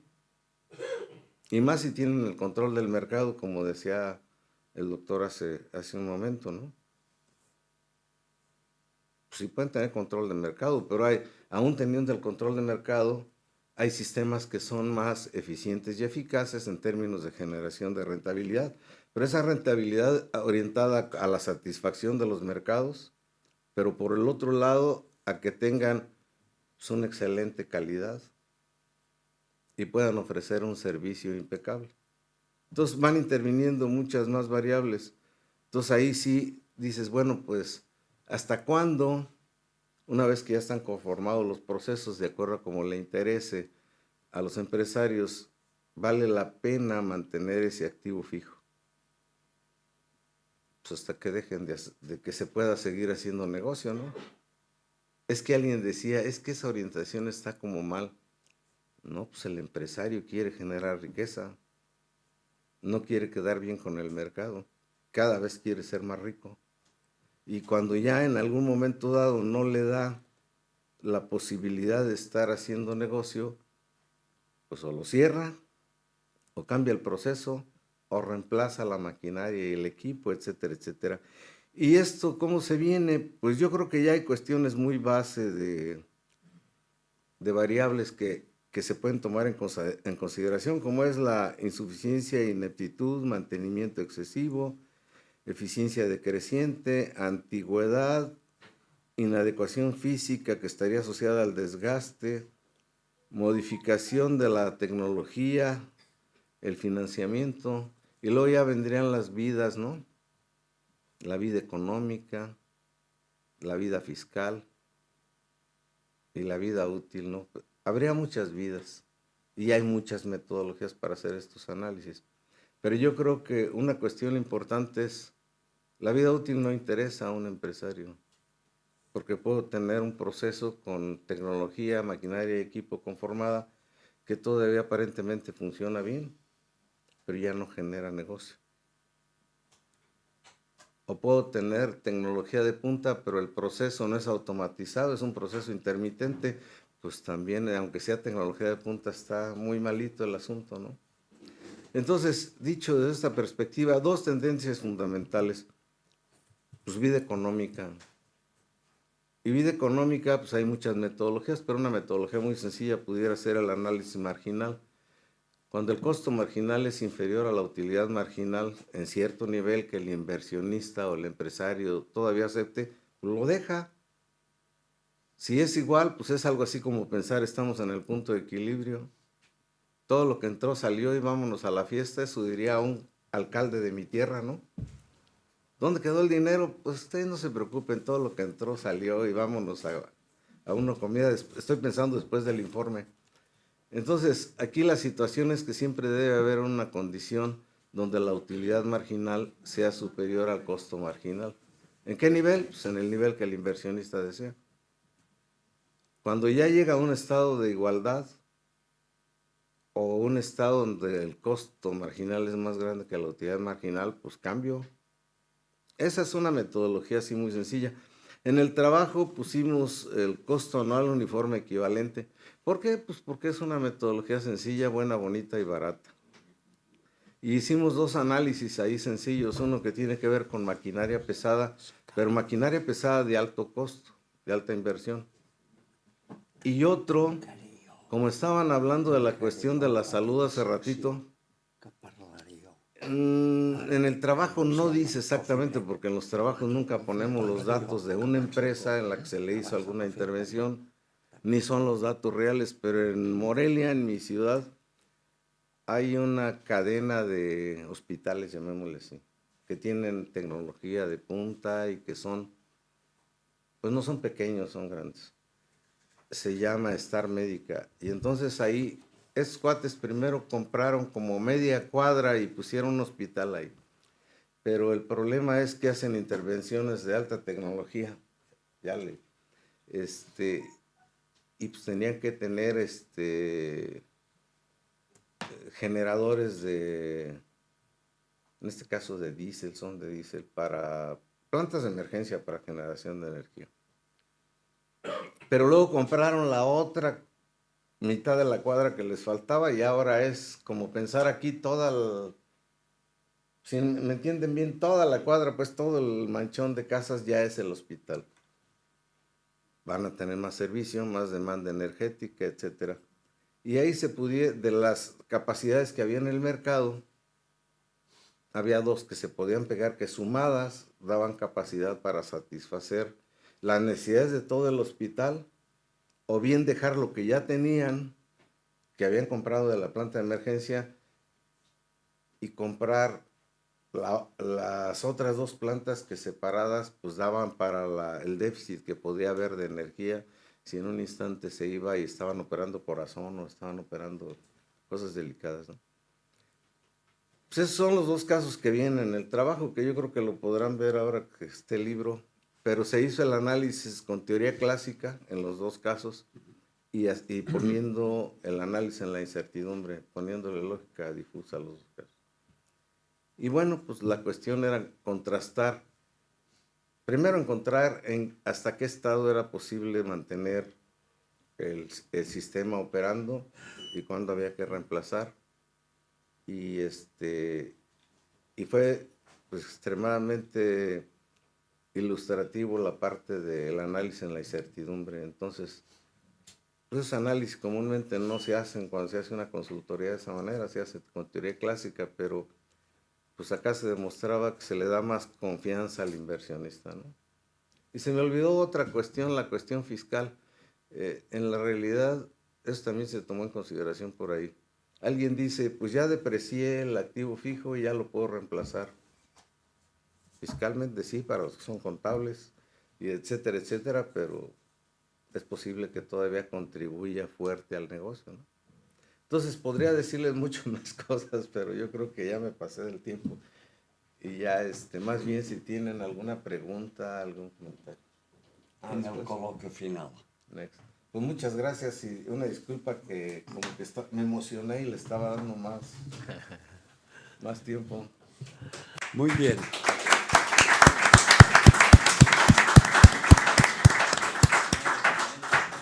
Es el momento de realizar un pequeño receso para tomarnos un cafetito, teniendo en cuenta que la verdad es que, fíjense qué casualidad, he traído un libro del año 54, Ferdinando di Fenicio, y otro libro de von Stackelberg, también del 53, sí, en el que en realidad está hablando de tres escuelas de economía para configurar el marginalismo. ¿Se han fijado que ha estado hablando del marginalismo? Pues oiga, es la máxima realización que desde Adam Smith se hizo en el ámbito de la ciencia económica. Y oiga, estamos a muchas leguas ya de esto. Hemos avanzado muchísimo, pero hay que avanzar más. La historia nos espera. Venga, toma el café.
estrado. Excelentísimo señor. ¿Das tú la palabra o empiezo yo? Vamos a iniciar la segunda fase de los trabajos de esta mañana y tiene la palabra el moderador, excelentísimo doctor Vicente Lier. Bien, pues continuamos y ruego suba al estrado el excelentísimo doctor Gilles Green, que es académico correspondiente para Suiza y nos va a presentar el trabajo Los desafíos de la seguridad europea en un nuevo mundo. Anota ahora. Cuando quiera. La que cierra después. Tendrás que hacer un pequeño informe. Mr. President, Your Excellencies, ladies and gentlemen, I'm greatly honored to be here with you and to tell you a little bit about the theme of the challenges of European security in a new world. My written contribution should be a short essay, and the idea is just to summarize it very, very shortly. And you have the structure on the screen. And you see, the first thing for me is to look at the current situation, then to consider the outlook for the coming years. So there is nothing about desirability, but it's about the trends and their projection. Then the third part allows me to look at what I think are the major European challenges, and in the end come the conclusions. So regarding the current situation, for me the first striking thing is that the European interstate system seems to be caught between intergovernmentalism and supranationality. We have a complex institutional architecture on our continent with nearly 50 states and a complex set of bilateral and multilateral relations between them. It's the result of centuries of history. We have factors of fragmentation and factors of unity, and they combine. Of course, the factors of unity have tended to be stronger in the last 80 years, but now we see threats to this. The European Union and NATO seem to be the most important multilateral institutions on the continent, but they have also, like the states, witnessed fairly intense crises, at least over the last 20 years. Of course, we have then major external challenges. The three key words could be Russia, China, and the United States. We know that multilateralism then is also called into question, and at the same time we have major global challenges, and they would require a global collective action, but instead we see a fragmentation of global governance and the retreat into nationalism by many countries. Then the European security architecture has also been called into question. It seems that there are still American security guarantees to the 30 European countries of NATO, but at the very least they are weakened and uncertain. The EU itself has major limitation in the field of foreign policy, security and defense, and the member states themselves also have serious military shortcomings. And I'm always amazed when I look at the figures from CIPRI. They are the reference statistics for this domain. Well, in 2024, the 27 EU member states together were spending 2.5 times more than Russia in terms of military expanding. So it seems to me that there is a problem with the effectiveness of military spending and the return on investment due to national fragmentation. And indeed, there are duplications. Sometimes some fields witness strong shortcomings. So then when I move to the outlook for the coming years, of course, the first question that comes to mind is whether or not the North Atlantic Treaty Organization, NATO, is or not the holy grail of security for Europe. And I'm struck by the fact that more and more everybody is speaking about the creation of a European pillar. Sometimes they just say European pillar, sometimes they say European pillar of NATO. And very recently I heard proposals by the Martin Center and its academic chairman, Klaus Welle, on creating a European Security Council. But for me, it's not clear whether it would be within NATO or rather within the EU, or probably still something different from the two of them.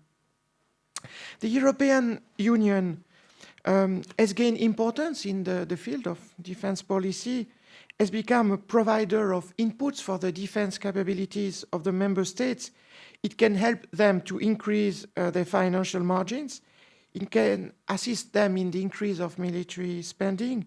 It can provide bases for national armies to collaborate and to act together. And it can be the framework for multi-level forms of cooperation.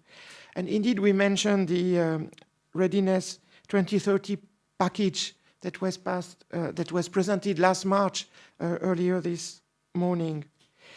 The EU then also aims to provide a stronger and more autonomous defense industry in Europe. Here, the risk of increased dependency on the US for arms purchases, but also, of course, for energy, is very, very profound. Then there are, of course, other organizations and platforms in Europe. We can think of the OSCE, the European Political Community, the Coalition of the Willing, the Weimar Plus Group, the Organization for Joint Armament Cooperation. So it's a very, very complex architecture, and it seems to be even becoming more complex. For me, it's the sign of the development of a form of institutional hybridization in this world, and defense is really a key laboratory for this. So in the end, for me, it's not really clear where it will go, because NATO and the EU seem to stay very important actors, but they have their own limitations, and the future of European organization may be overlapping them or create a new structure. So it's not a pleasure to say it, but when I look at the situation, I think that at best we could have, for the short and medium term, and we don't know for the long term. So in short term, we could have a balanced peace on the European continent. It's as if, for me, Europeans have bought time by agreeing with the demands of American President Donald Trump. But the key thing now is to know if they will use wisely the time they have gained. For me, it's clear that there is a need of an increasing strategic autonomy in Europe, while at the same time, Europe has to confront cyber threats and hybrid warfare. So if I move to the third part, the major European challenges, for me, of course, they go much beyond the military.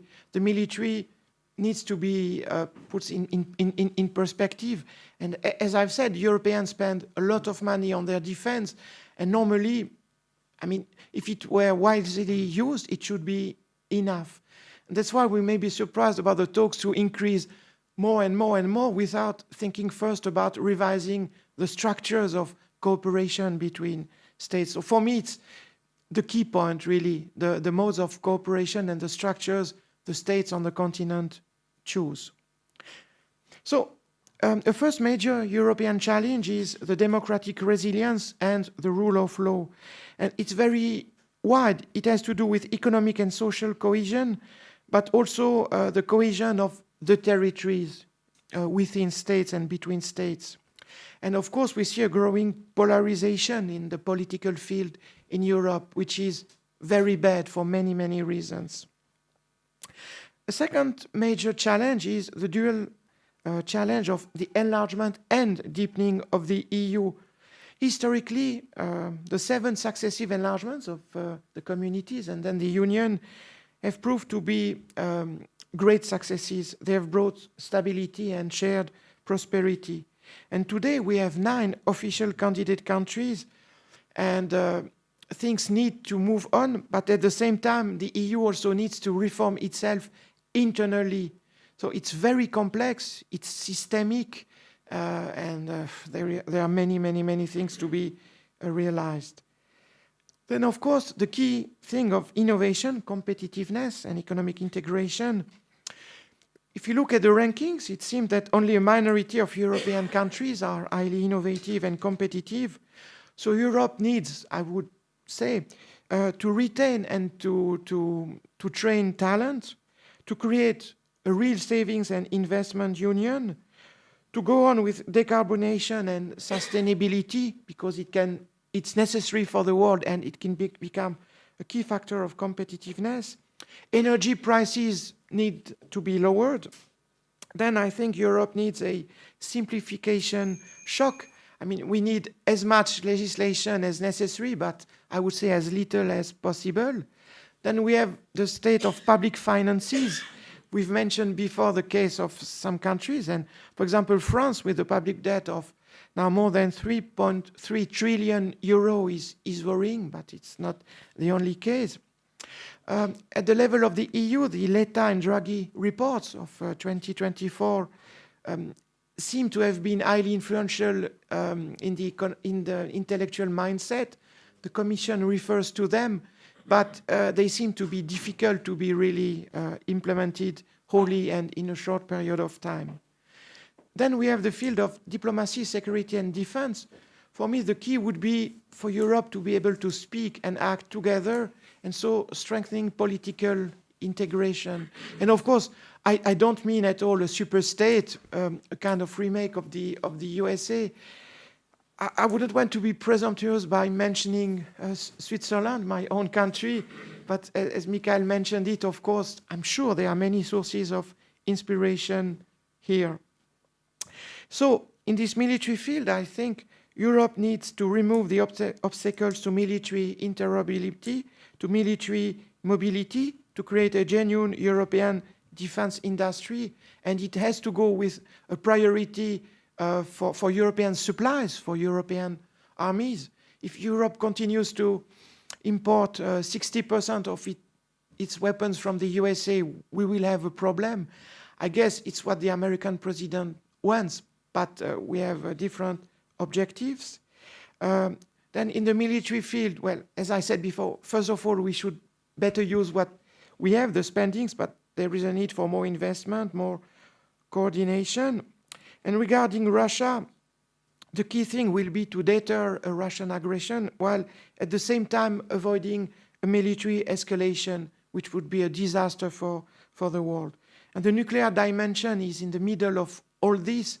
I speak about nuclear for the military, and this is extremely tricky. I would say Europe needs really a dialogue, and France is the only nuclear power. So a dialogue between France and the partners, for me, is necessary. So to conclude, I would say that regarding Europe's place in the world, the continent's destiny is at stake now. We are at a crossroads. We don't have many years ahead of us. We see that there are centripetal and centrifugal forces coexisting at the same time. There are multiple internal and external factors trying to influence them.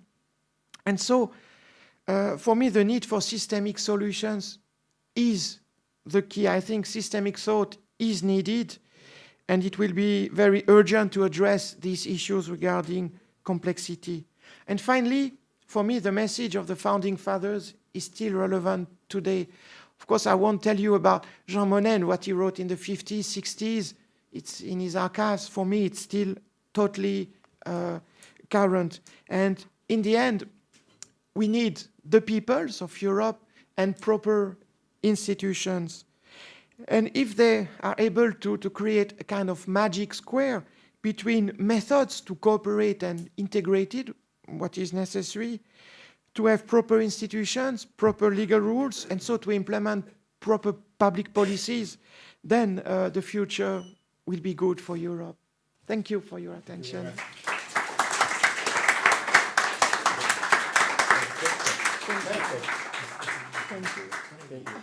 Thank you.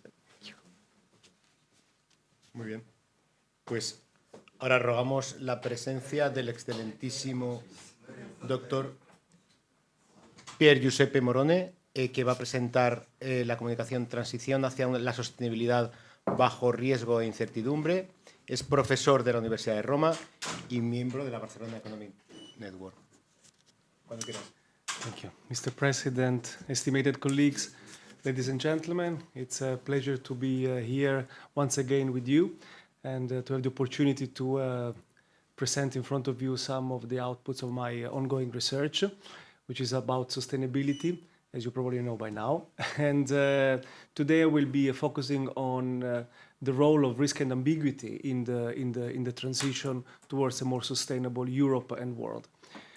So let me start by saying that at European level, there's been a growing effort over the last years in order to be a leading country in sustainability, in the sustainability transition.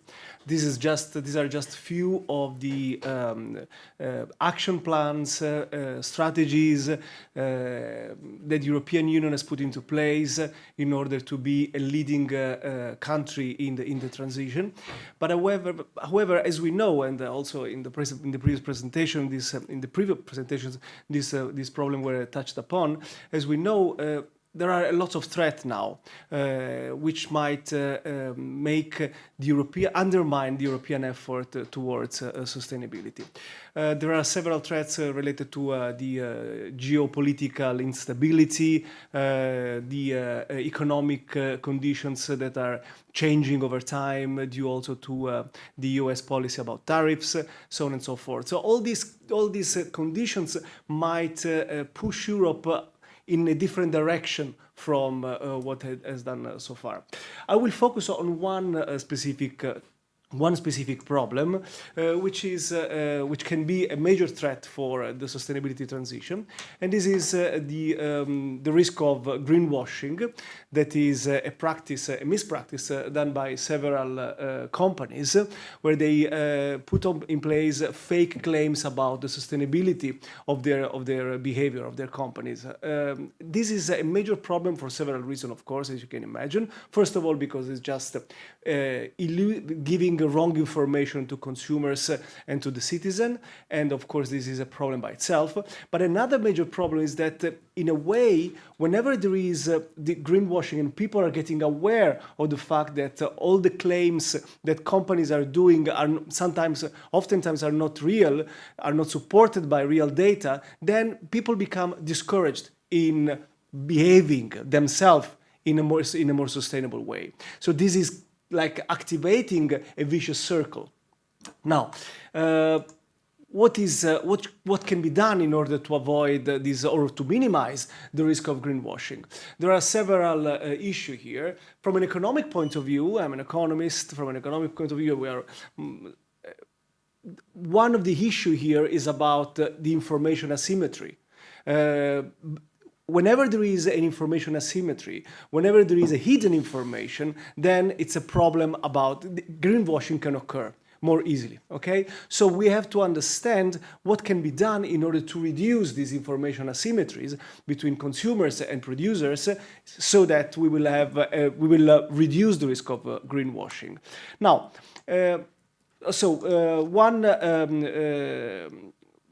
One option, of course, is to make a sound and reliable assessment about the sustainability of certain practices as well as certain products. And then to communicate the outcome of this assessment by means of, for example, eco-labels, okay? So these are tools that can be used effectively in order to reduce the information asymmetry and therefore in order to reduce and minimize the risk of greenwashing. However, there is an issue here about the multitude and the plurality of eco-labels and labels that we have. And this is also creating confusion. This might create confusion, okay? So on the one hand, we very much need sustainability assessment.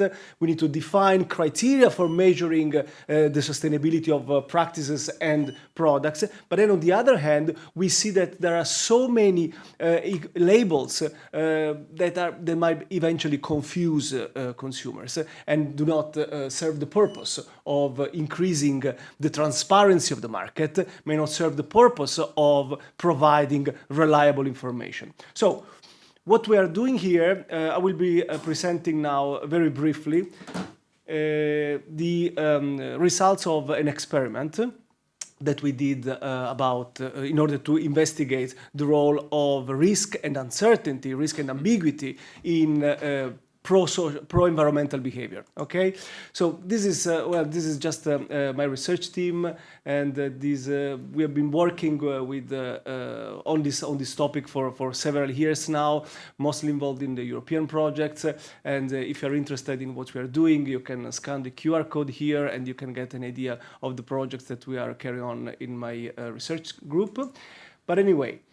The core of my presentation today is about this pro-environmental behavior under risk and uncertainty, and I will present you the output of an experiment, a lab experiment that we conducted in Italy some 8 months ago.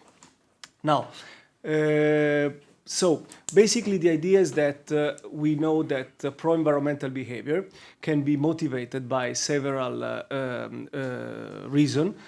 Social norms, so people tend to comply to social norms, and because they know that pro-environmental behavior is the right thing to do. Pure altruism, so there is a kind of gratitude from virtuous actions, or gain. So if we think about the profit-maximizing behavior, then in the long term, a pro-environmental behavior can lead to a gain to all individuals. So there are several reasons that can lead towards this pro-environmental behavior. And what we are looking at is we look at the pro-environmental behavior by means of an experiment, which is an adaptation of a well-known experiment, which is the dictator game, where there are two people. The standard dictator game goes like this. There are two people. One has a money endowment and has to donate as much as he or she wants to the other person, okay? So, of course, the Homo economicus would predict that I will not donate anything. I will keep all the money for myself. Well, lab experiments have proven that this is not the case. People tend to donate, okay? Even though it's just a gift, people tend to donate. So I'm getting this endowment, I am donating to my peer. Usually it's something in the range between 20 to 30%, okay?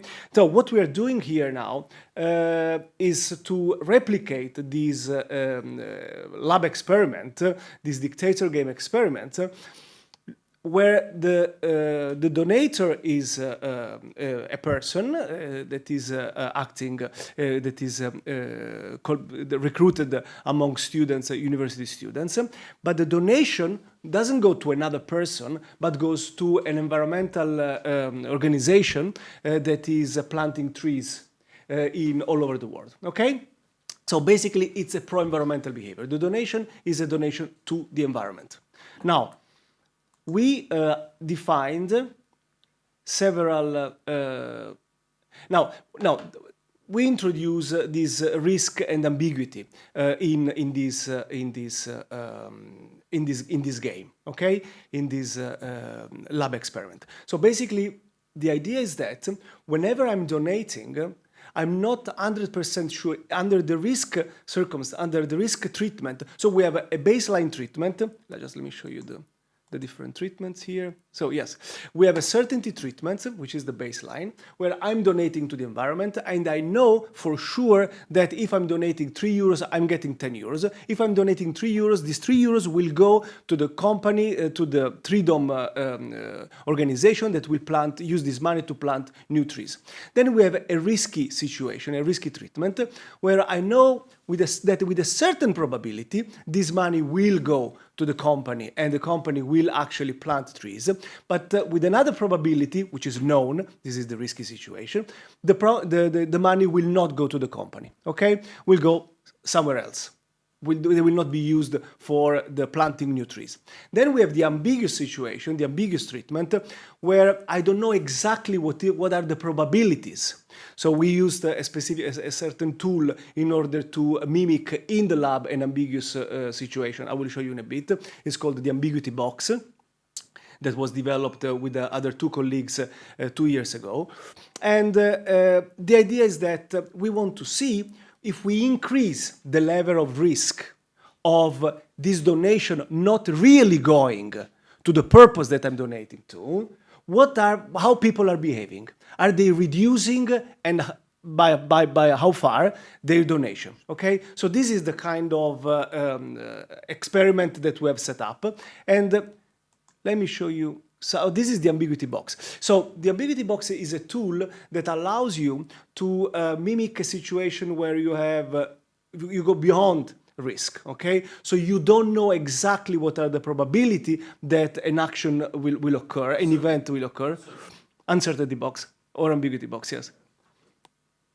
And so basically here you have 4 different boxes, okay? So the number of red dots in the box could represent the probability that a certain event will occur.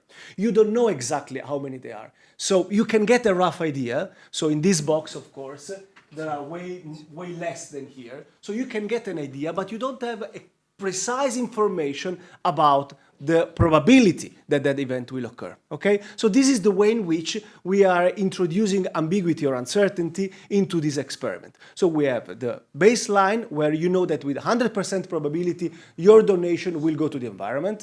We have the risky treatment where you know exactly what are the probabilities, and then we have the ambiguity where you know that there is a risk, but you don't know what are the exact probability underlying this risk. Now, so we have, for each treatment, we have 4 different situations where we increase progressively the objective risk, okay? So basically the payoff is the same, but we have a higher probability, an increasing higher probability that the donation will not actually go to this pro-environmental organization and therefore will not lead to the desired pro-environmental action. So what did we get? We got this finding here that as we increase the objective risk, you see this is the amount of donations, okay? So first we donate, if we have a low level of risk, and the similar results are occurring for ambiguity, if we have a low level of risk, we tend to donate a certain amount of money, in this case it's 4 euros. As we increase the level of risk, perceived by people that are participating to this experiment, the average amount of donation goes down, okay? So basically, and also selfish behavior, we were able to construct a variable that we labeled selfish behavior, and the number of people that are behaving selfishly, of course, increases, okay? So basically, what are the outcome of this experiment? What can we learn from this experiment? We can learn that basically, the higher is the risk of greenwashing, so false environmental claims, the higher is the probability of incurring in unsustainable behavior. So people, if they perceive that there is a risk associated with the actual outcome of their behavior, then they will revert to unsustainable behavior. They will no longer act in a pro-environmental way, okay? They will reduce their attitudes to be pro-environmental. I'm getting there. Reducing risk and therefore reducing risk and ambiguity surrounding environmental choice will prompt more pro-environmental behavior. Therefore, eco-labels are essential in providing this information, in closing this information gap, and letting people behave more, pushing people towards more sustainable and pro-environmental behavior. So, just to conclude, eco-labels are essential. And I go back to my original question, do we need all these eco-labels? Eco-labels are essential, but we need eco-labels that are trustworthy, okay? So we have to make sure that we have, whether we deliver an information to consumers, to citizens, that is reliable and is perceived as scientifically sound. In this very case, I think that the European Union can play a major role, providing that will supervise the development of all these eco-labels. Thank you very much.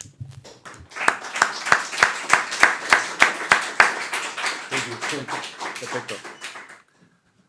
Bien, yo no sé si debía, pero quiero hacer un comentario de la amplitud que tiene esta reunión, en la que, por ejemplo, acabamos de ver cómo la incertidumbre propuesta por el doctor Morone es una incertidumbre probabilística frente a la que proponía el doctor González, que era una incertidumbre no probabilística. Quiero decir, eso es una muestra del amplio espectro que cubre este evento y que ojalá entre todos consigamos llegar a una cosa que nos haga avanzar, pero que es importante. A veces un poco lo que decías, fijar el concepto, o sea, porque a veces sí es cierto que estamos hablando de incertidumbre y está muy bien, porque sí que todo el tiempo habla de probabilidades, o sea, que a veces tenemos que ser precisos porque puede marear a los que los oyen. Bien, ahora rogamos la presencia de la excelentísima señora Erna Hennicot.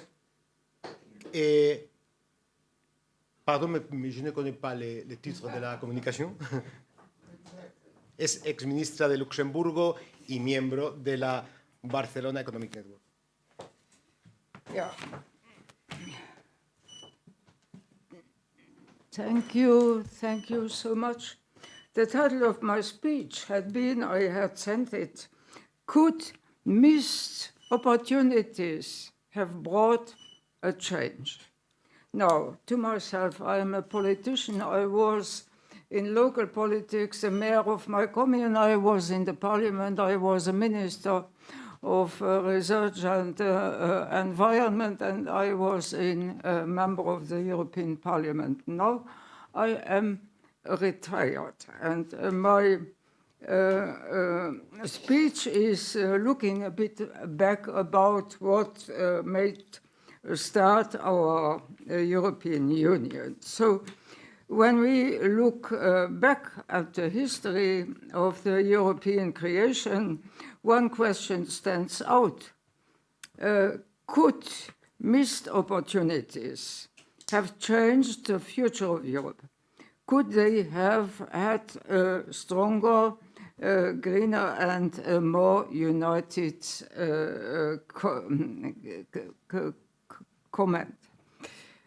What was mentioned before in the speeches was all linked to a democracy that, however, today is mainly ruled by the public, by the votes, by those who have a mandate as mayors or as European MEPs.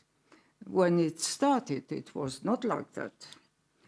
Because in 1950, the vision of Robert Schuman presented a revolutionary idea. I must say, Robert Schuman, he was born in Luxembourg, and he has lived in Luxembourg in his childhood. He has gone to school in Luxembourg first, so he was perfectly fluent in German, what afterwards was an advantage when he had to talk to Adenauer. So Robert Schuman, he had first the idea to have the coal and steel position among 6 nations: France, Germany, Italy, Belgium, Netherlands, and Luxembourg. And this became the European Coal and Steel Community, as mentioned by Professor Metzlin, CK. Its purpose was clear: to prevent a new militarization in any of these countries, as we were facing the future after 2 world wars. And Schuman declared in his famous speech of the 9th of May 1950, world peace cannot be safeguarded without the making of creative efforts proportionate to the dangers which threaten it. Europe will not be made all at once or according to a single plan. It will be built through concrete achievements, which first create a de facto solidarity. This was not just an economic agreement, it was a peace project, a bold vision after 2 devastating wars. And Jean Monnet then called the architect of Europe. Jean Monnet was a civil servant of Schuman, worked behind the scene to turn this vision into reality. One sentence of Monnet, he reminded us: men only accept change when faced with necessity. And by only recognize necessity when crisis is before them. So we are now in a bit similar situation. So now to my speech when cooperation faltered. The steel crisis of the 70s, as in the 50s, steel industry was very good. The steel crisis in the 70s was a turning point as a global recession and oil shocks hit instead of acting together. Member states choose national solutions. Factories closed, jobs vanished, and foreign investors stepped in. The question shifted from how can we prevent rearmament to how can we maximize profit? And this was more than an economic failure. It was a missed chance to strengthen European solidarity. Now coming to the later on debates in the European Parliament, when I look at the energy debate, it was energy policy was a very strong question. And in 1998, I was a minister for research. And when we stepped on our plans for the next ministerial meetings, there was the project of nuclear fusion. It was already at that time concerned in the university and research sector. We were 10 member states, 1998, and one voice was missing. So we could not go on and have the fusion project as a strong European project on the line. Imagine if that decision had passed, ITER, the global fusion project that only began in 2014, could have come already into force in 1998. Today, it prevents its efficiency and safety, but the first energy production is only expected for 2035. Decades lost, while environmental problems worsen. Public opposition to nuclear energy plays a role, of course, but so did political hesitation. Second, environmental protection, a broken promise. I was at Parliament, a member of the committee for so it was the glyphosate question during the 2004 and 2009 European Parliament session. Its prohibition was at the agenda, as glyphosate is considered to be one of the main dangers for nature. So this regulation was voted by the Parliament by majority, and I can tell you the situation when we debated and when we came out of the room, there were always some people now saying, wouldn't you come to dinner tonight? I can explain more about what you said, it is not all such. That was the industry organizing, the influencing of individual parliamentarians. And so the majority we got at the final vote was a majority. It was not a large, but it was a majority. And so the project could be started. It was approved by the Commission and signed by the Commission, and it was improved by the Committee of the Member States. It was efficient in 2010, published and to be applied in all the Member States. What happened? The bees continue to disappear. And Alfred Einstein once warned, when the bees disappear, it's the end of mankind. So that's question glyphosate and environmental. What do these examples reveal? No technical delays, but structural weaknesses and rules of unanimity, lack of courage, and the growing influence of misinformation is very important. So now fast forward to today, a new reality. Let us look at 2025.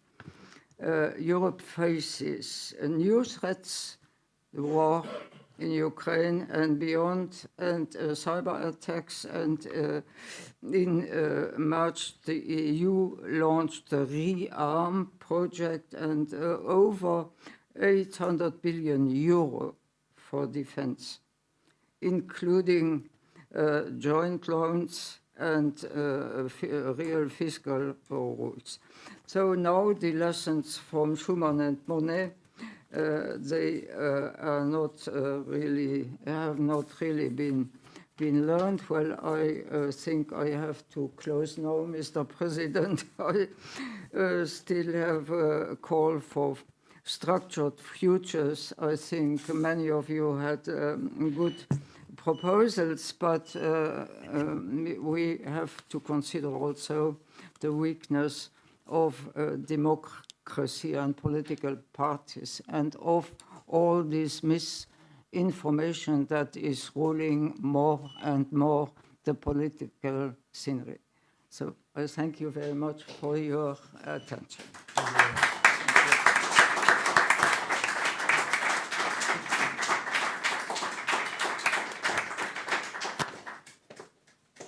Muy bien.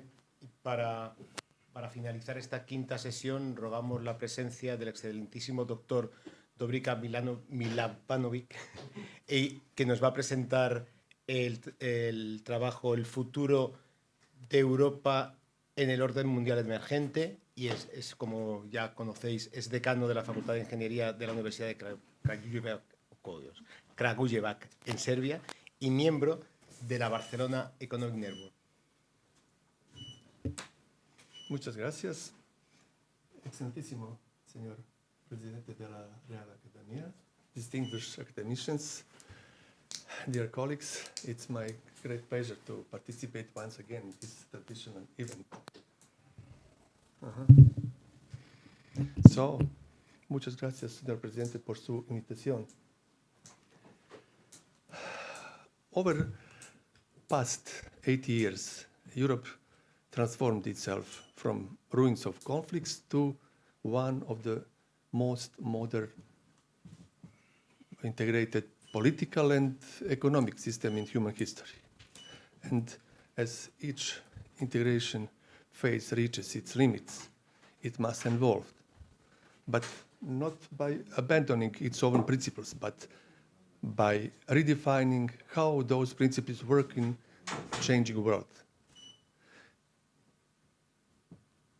Today we live in an age of multipolarity, of technological acceleration, democratic renewal, and ecological stress. Therefore, these forces are reshaping the balance of power and creating a new logic of interdependence. That is why new European project must be both pragmatic and visionary. Pragmatic because it seeks stability in turbulent times, and visionary because it aims to build a just and sustainable global community. Its core objectives, strategic sovereignty, economic transformation, democratic renewal, social cohesion, and global responsibility form the pillars of this vision. The first objective, strategic sovereignty, means Europe's capacity to act autonomously while cooperating multilaterally. Recent studies after the pandemic and war in Ukraine have clearly shown that Europe's external dependencies on supply chains, raw materials, and digital platforms can turn into structural vulnerabilities. In the emerging world order, sovereignty is not only about territorial defense, it is also about data, technology, and artificial intelligence. The pandemic, the weaponization of energy, and the vulnerability of global logistics demonstrated how external dependencies can become a systemic risk. To contribute meaningfully to global stability, Europe must possess strategic autonomy to defend its interests without undermining alliances. This requires a credible European defense capacity, secure access to critical raw materials and semiconductor technology, as well as digital infrastructures resilient to disinformation and cyber attacks. These are challenges that demand interdisciplinary collaboration, from political science to system engineering. The second objective is economic transformation. For decades, Europe has balanced growth and welfare, innovation and fairness. But recent crises, financial, sanitary, and geopolitical, have exposed weaknesses, overregulation in some areas, fragmentation in others, and insufficient investment in the industries of the future. The new European project calls for a shift from efficiency to resilience. It aims to create an economic model that is competitive, green, and socially inclusive. That means deepening the single market in service, energy, and digital technologies, empowering small and medium enterprises, accelerating the green and digital transitions, and ensuring that multinational corporations pay fair taxes so that prosperity is shared, not concentrated. Europe must remain a place where innovation serves society, not the other way around. Within the context of future world order, this means that Europe must serve as a prototype of circular, low-carbon industrialization. The European Green Deal, digital transition programs, and investments in renewable energy should not be isolated initiatives, but the structural foundation for economic model that aligns competitiveness with planetary governance. Research and innovation are central to this goal. The Horizon Europe framework and similar programs should be seen not only as funding instruments, but as mechanisms for collective intelligence linking universities, private enterprise, and public policy in an ecosystem of sustainable growth. The third objective is democratic renewal. That is the link between European internal legitimacy and its global credibility. If the 20th century was about building European institutions, the 21st century must be about reconnecting them to the citizens. As numerous Eurobarometer studies and sociological analysis revealed, trust in institutions has eroded, unfortunately.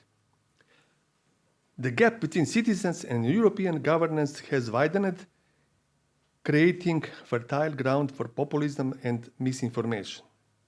Across our continent, skepticism has grown. Skepticism toward Brussels, toward globalization, toward the idea of cooperation, that cooperation can deliver results. Populism thrives when people feel unheard. Disinformation spreads when the truth is uncertain. The new European project must Therefore, revitalize democracy through transparency, participation, and education. We must bridge the gap what experts know and what citizens perceive. Europe's unity cannot rest on treaties. It must rest on trust that institutions serve the common good, that policies reflect shared values, and that every citizen's voice matters. To prove that democracy can innovate, Europe should strengthen European Parliament as a direct voice of the people, expand civic participation in decision-making at local and European levels, and promote media literacy and critical thinking as defenses against manipulations. The fourth objective is social cohesion and human dignity, which together define the moral substance of European project. Technological and ecological transitions will create winners and losers. Automation and artificial intelligence are transforming labor markets, while climate adaptation will reshape industries and migration patterns. Without adequate social policy and ethical governance, these transitions risk deepening inequality and eroding social trust. Europe must ensure that progress must remain human-centered. No one is left behind in the transition ahead. Policy measures should ensure equitable access to education and retraining, universal digital connectivity, and strong protection of workers' rights and privacy. Empirical research across the social science can help quantify the distributive effect of those transitions and design compensatory mechanisms. In doing so, Europe can reaffirm its distinctive model of fairness and solidarity, proving that technological progress and social justice can advance together. Europe's greatest strength is not the markets on its armies, but its people. A Europe that neglects its citizens loses both legitimacy and purpose. The fifth objective is global responsibility. That is Europe's contribution to rule-based and ethical world order. The international system is shifting from unipolarity towards what we might call networked multipolarity, a world of overlapping influences linked by technology and climate. In this world, Europe's power will depend not on military dependence, but on scientific, regulatory, and diplomatic leadership. Europe cannot isolate itself from the crisis of the world: climate change, forced migration, global inequality, and technological disruption. That means acting beyond our borders. The first, in climate governance, where the EU's commitment to carbon neutrality can set global standards. The second, in artificial intelligence ethics, where Europe's regulatory frameworks, such as the AI Act, already lead the way. And third, in science diplomacy, where collaboration can build bridges even in time of geopolitical tensions. By embedding ethics into technology and sustainability into economics, Europe can define the moral grammar of the future world order. In this sense, university and scientific institutions are not peripheral to European power, but they are central to it. These five mentioned objectives form a single ecosystem. They cannot be achieved on isolation. The new European project for the future world order should not be an utopia.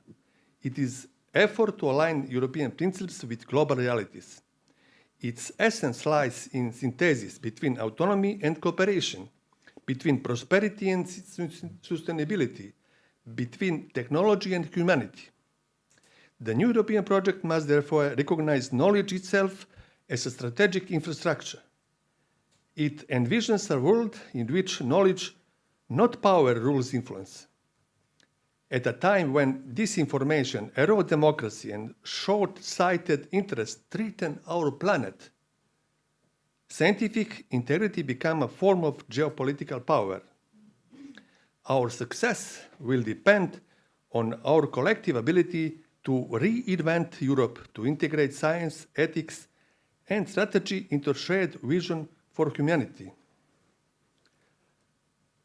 Mrs. Hennicott already quoted what Jean Monnet said, that people accept change only when faced with necessity, and they recognize necessity when faced the crisis. So that crisis is here, but also our ability to respond. New European project invites us to build a world order where reason, dignity, and cooperation remain the foundation of human progress. Muchas gracias.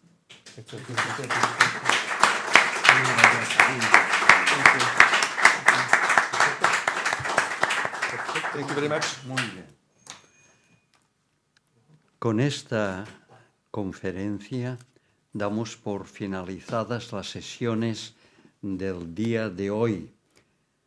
Ya saben ustedes que tenemos previsto ya de manera casi inmediata, a las 14 horas, a las 2 de la tarde, la comida en el Hotel Catedral. Y a las 17:30, es decir, a las 5:30 de la tarde, se ha previsto la visita a The Factory en la zona franca de Barcelona, en donde se concentra las industrias 4.0, robótica, inteligencia artificial, ciberseguridad, fabricación avanzada, que coexisten y colaboran para desarrollar y crear nuevos productos. Iremos en autocar desde aquí y evidentemente nos acompañará hasta la vuelta para poder cenar. Está previsto a las 20:30 también en el Hotel Catedral. Muy bien, muchas gracias por su asistencia.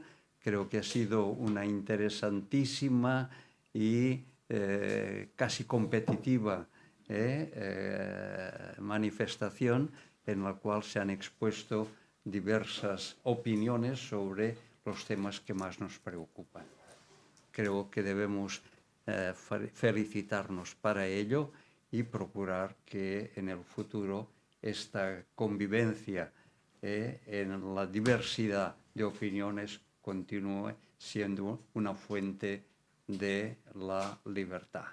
En definitiva, solo hay libertad si hay conocimiento. Este es nuestro objetivo. Señores, levantamos la sesión y, en fin, quienes lo deseen y lo hayan programado, nos reunimos en el Hotel Catedral. Muy bien.